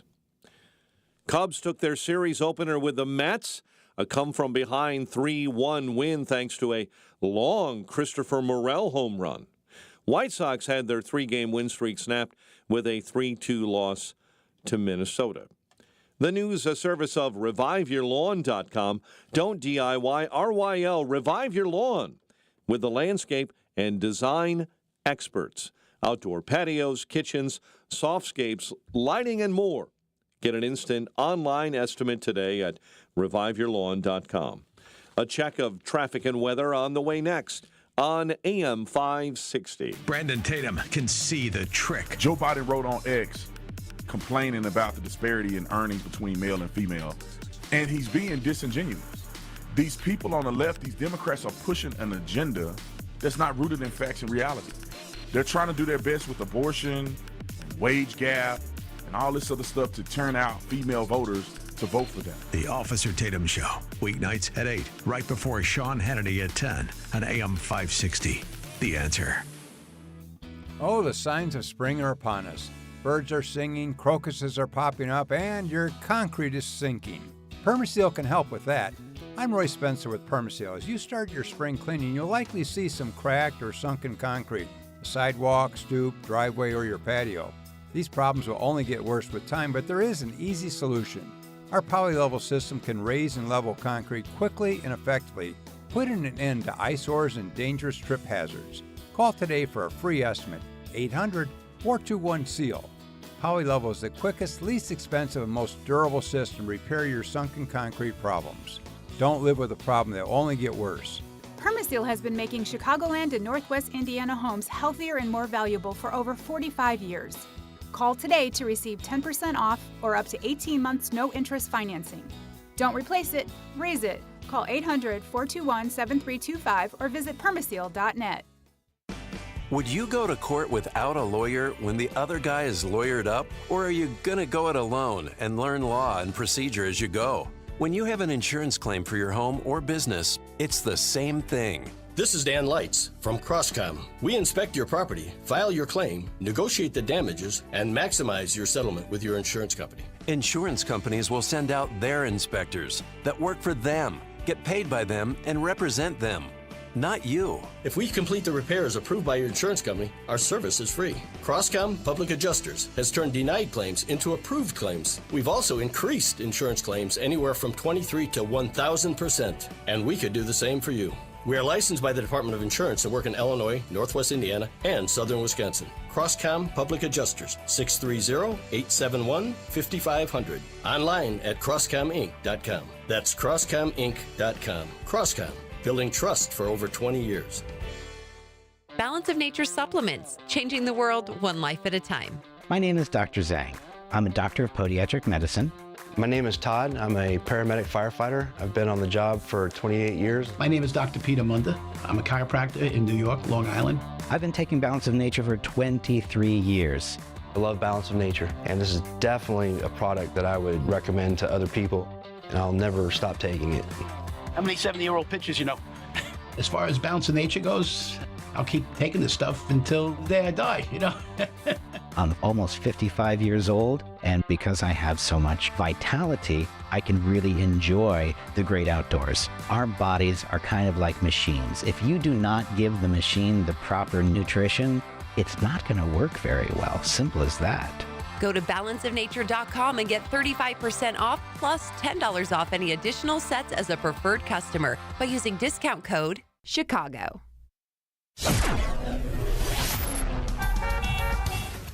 It's 8:39. Let's get an update on the roads. Team Hochberg Traffic Center time is a service of Rasmussen University. They offer 50-plus programs from health sciences to business to nursing, online and on campus. Learn more, rasmussen.edu. Solid traffic on the inbound Kennedy. We'll call it 1 hour and 20 minutes, O'Hare into the Burns Circle interchange. Outbound right now, 40 minutes back out to the big airport. Ike, 84 in from 390 to the old post office. Jam solid through the avenues. Stevenson inbound.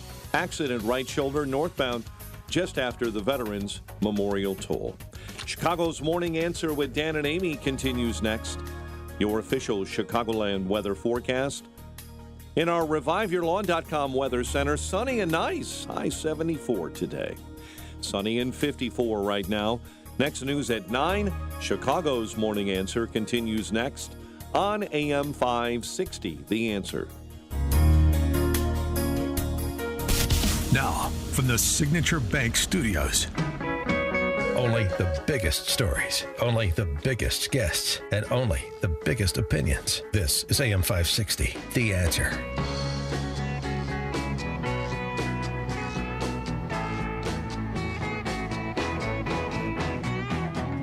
Top of the morning, Dan and Amy. The model Hamas at Columbia with our friend Kamani James, that we've heard from, out right now, sidelined by the administration.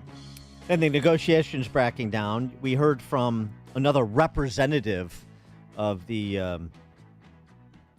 model Hamas at Columbia from their headquarters, their embankment. Right, that they've already renamed after a girl from Gaza who was killed by an Israeli airstrike. Their liberated zone. Yeah, of course. They have the Seas building. They're expanding their empire on the campus of Columbia.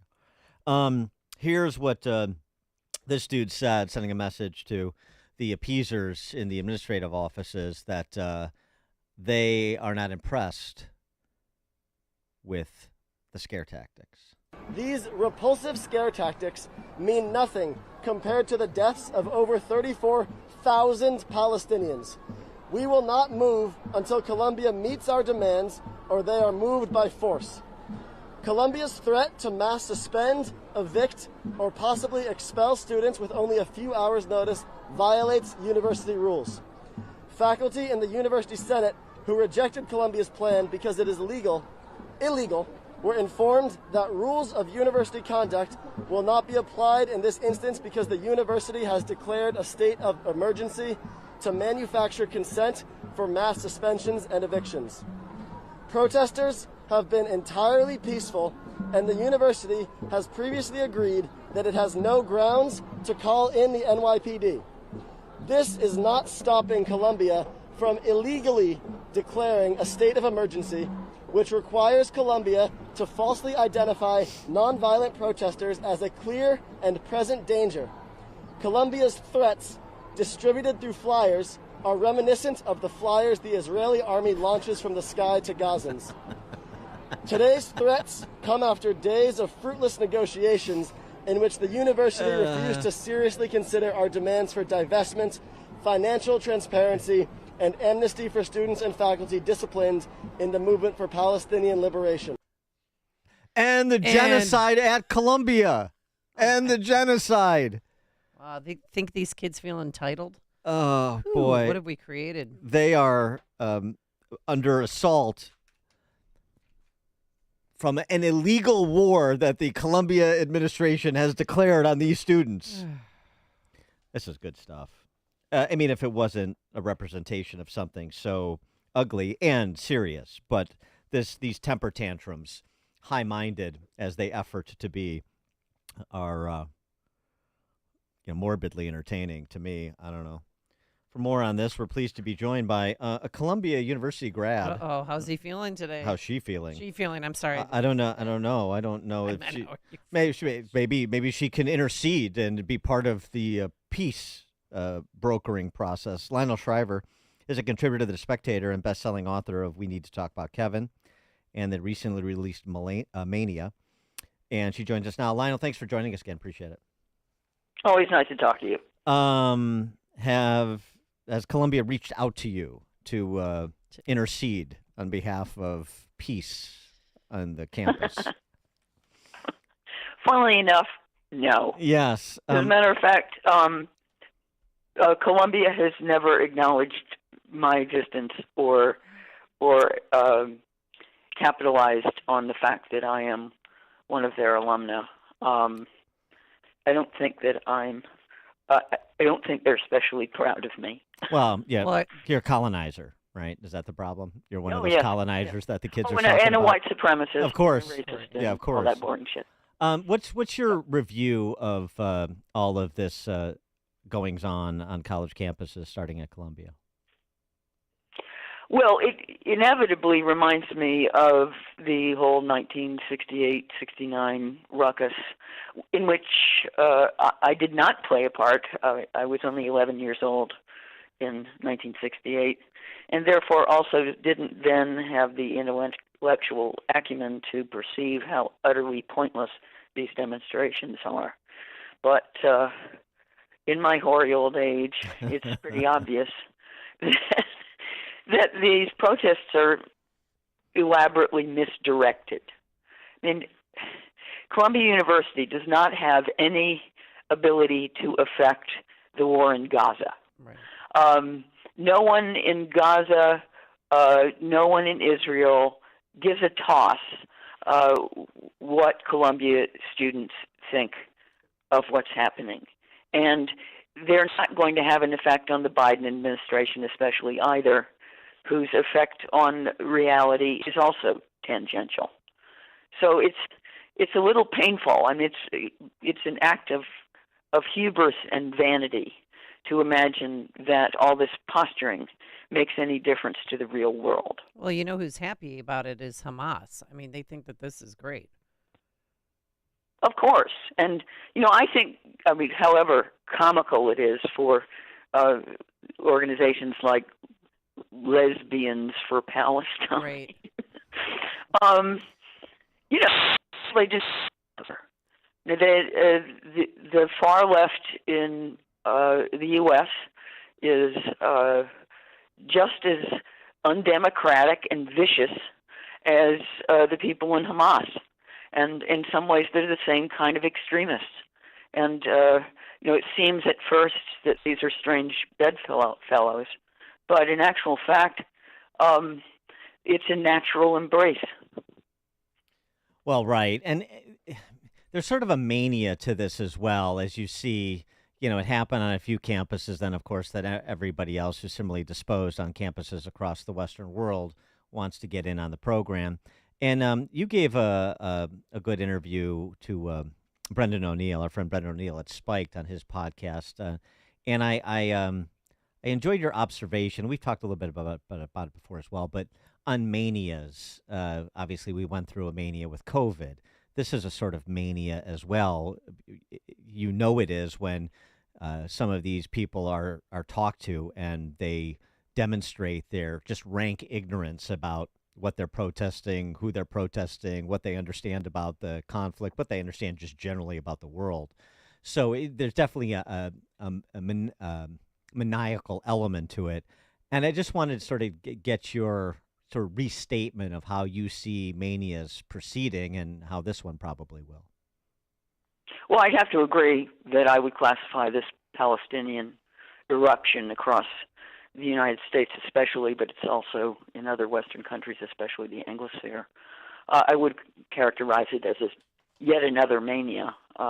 My new novel, which is called, unsurprisingly, Mania, is an examination of this phenomenon, and it's especially addressing itself to the last dozen years that I have just watched these huge ideological obsessions sweep across the West with astonishing, and I have to say alarming, rapidity and universality. It started out with the obsession with transgenderism, then there was the Me Too movement.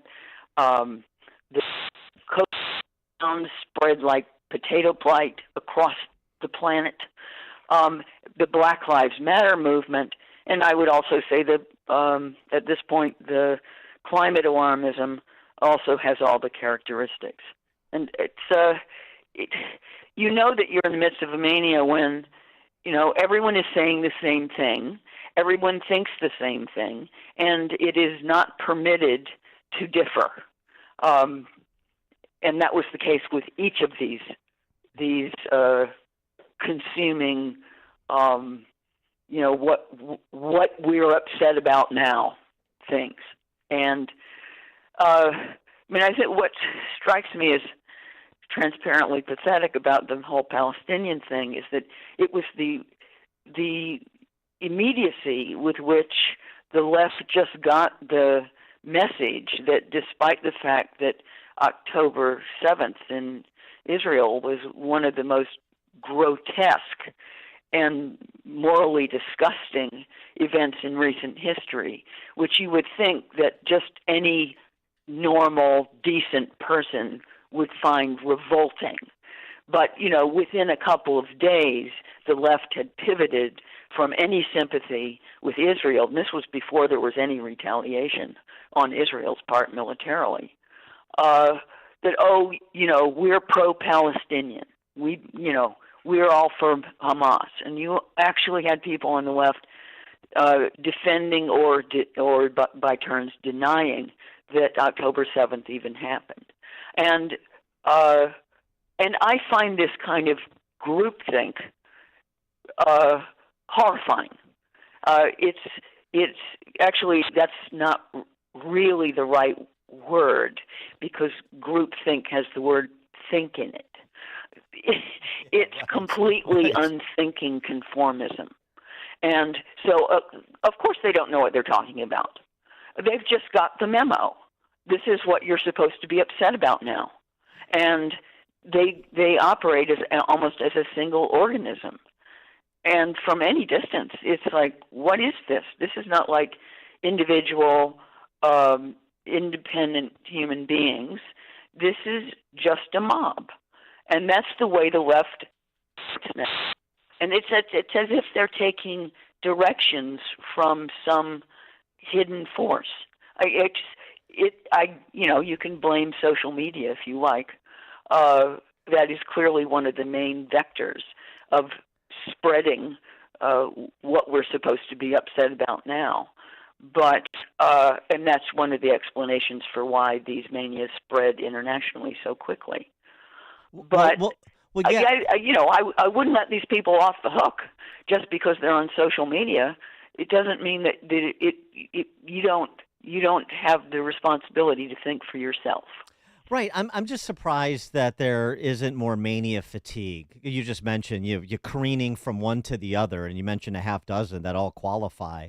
And you would think that at some point people would not just turn over their institutions as I'm getting, force-fed the latest orthodoxy on the latest apocalyptic challenge to humanity. Yeah, I'm surprised by the lack of mania fatigue where sensible people say, knock it off. Yeah. Well, it is exhausting. And I think these manias vary a little bit in so far as they take the entire population with them. There's usually an element that hives off and says, hold on here, or this isn't making any sense. I think one of the most successful manias remains the transgenderism thing. Mm-hmm.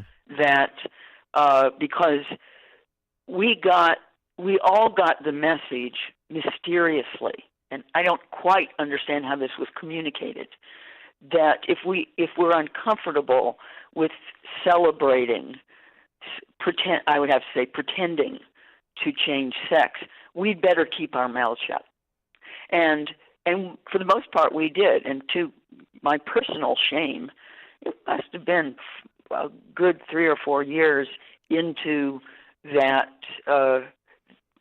elaborate celebration of transgenderism, which used to involve an almost immeasurably small number of human beings, that I finally spoke up and said, there's something wrong with this.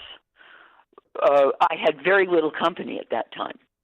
And it took years and more, and that would have been 2016. It took many years more for it finally to start to break that it was permissible to say, this is disturbing. This is mutilating children's bodies. This is ruining their ability to have a satisfying sex life. What good is it doing, and while doing a great deal of harm? It's possible for me to say that on the radio now, and I don't fear that someone's going to show up at my door with a bomb. But that was not the case for an uncanny period of time, and that is the nature of these consuming social moral panics. That's another word for them. Is that if you differ, you are not simply someone who disagrees. You are a heretic. You're an evil person. You're, in the case of transgenderism, you are transphobe. It is a danger to your livelihood and reputation to swim against the tide. Lionel Shriver is a contributor to The Spectator. She's the best-selling author of We Need to Talk About Kevin and the recently released Mania that she referenced. Lionel, thanks for joining us as always. Appreciate it. Thanks for having me on. Thank you. And she joined us on our turnkey.pro answer line. Listen to podcasts of Dan and Amy from the AM 560 mobile app. Download it today at 560theanswer.com/mobile. President Ronald Reagan immortalized the phrase, "It's morning in America." These words symbolized a fresh start and a new dawn of freedom, an ideal embraced in the educational programs at Young America's Foundation. YAF has introduced countless high school and college students to the principles of individual freedom, free enterprise, and traditional values. Now, YAF offers a middle school program to capture the hearts and minds of a new generation. The middle school expedition to the Reagan Boyhood Home in Dixon will inspire students in grades 6 through 8 with the values of faith, freedom, enterprise, and opportunity, the cornerstones of the American dream. This May 3rd through 4th, 2024, step into an adventure in leadership at the Reagan Boyhood Home in Dixon, Illinois. Go to yaf.org to apply now. Click on Middle School Expedition to learn more. That's yaf.org. Today, $20 barely gets you a burger and fries, and maybe it'll get you a quarter tank of gas. But you know what it'll get you, though? For just $20 a month, you get unlimited talk and text and plenty of 5G data from my friends, my cell phone company, a veteran-owned company, Pure Talk. Make the switch today, and you'll save an additional 50% off your first month. Now choose a wireless company that shares your values. Just dial pound 250, say the keyword save now, make the switch today. Pound 250, keyword save now from Pure Talk. Hi, I'm Martha Stewart. Every year, more than 4 million pets enter shelters here in the United States. My friends at American Humane have been helping animals since 1877. The goal is to ensure that pets have a safe shelter, especially during natural disasters. Adopting a shelter pet allows shelters to help more animals awaiting care. Please consider adopting today and take some time to learn more about American Humane's other work at americanhumane.org. Hey, where are we? Wake up, Sleepy. It's debate time, and I'm going to wipe the floor with you. In your dreams. Oh, wait, we're debating? Try to keep up here. It's a debate, and we're going to talk about my great economy and your economy that's been a disaster. You see, Joe, the dollar is only backed by the full faith and credit of the United States government, and that's why people are dumping dollars for gold and silver. I usually buy online, so it's all tracked by Big Brother. Ha! You would. I get mine from the great Americans at Fox Valley Coins, Route 59 in Naperville. Yeah, who are you again? You're a funny guy, and I'm a serious guy. See, you're not smart with money. I'm very smart. That's why I'm telling everybody about Fox Valley Coins. I tried some other folks, horrible people. Go to Fox Valley Coins and even you'll be treated very, very well. Oh, and by the way, they've sold thousands of silver coins with my pictures on them. They've got a few of you too, but seems they can't hardly give those away. That's really not much of a debate. Fox Valley Coins, Route 59 in Naperville is the place to buy or sell gold or silver. Is it true when you do events, your handlers say, break a leg? Huh? Whoa! At Catholic Cemeteries of Chicago, we honor tradition, celebrate faith, and cherish memories. Take an active role in establishing your legacy for future generations by pre-planning your final arrangements today. Alleviate your loved ones of future financial burden. Lock in today's prices and take advantage of interest-free financing and no hidden fees. Visit CatholicCemeteriesChicago.org or call 708-236-5490 to schedule a free consultation today. AM 560, The Answer. All right, quickly, how much was Trump fined? Fined $9,000, but hey, good news. He gets to go to his son's graduation. If you consider that good news. What's more boring, court or a graduation? Right, fall asleep at both. You didn't fall asleep yesterday during your hearing, did you? No, I didn't. I was bored, but I didn't fall asleep. Okay. Yeah. All right. Thanks so much for making us part of your morning. Thanks to Justin Kosick and Quinn McCarthy. We're back here tomorrow morning, bright and early. Today, mostly sunny, nice, a high of 74 degrees. It's 9 a.m. WIND Chicago. He blames President Biden for all the anti-Israel protests. I'm Dave Anthony, Fox News. Colleges are being overrun in this country. The anti-Semitism, all of the problems going on, they're being overrun. I've never seen anything like it. Former President Trump, just before his trial resumed in New York. More on that and a fine he just got in a minute. President Biden just put out a statement condemning violent anti-Semitic rhetoric as dangerous hate speech, calling on the pro-Palestinian protests on college campuses to be peaceful and lawful. This after some crackdowns this morning. That's at the University of North Carolina, where some protesters were taken into custody, while at Yale University. That encampment that they had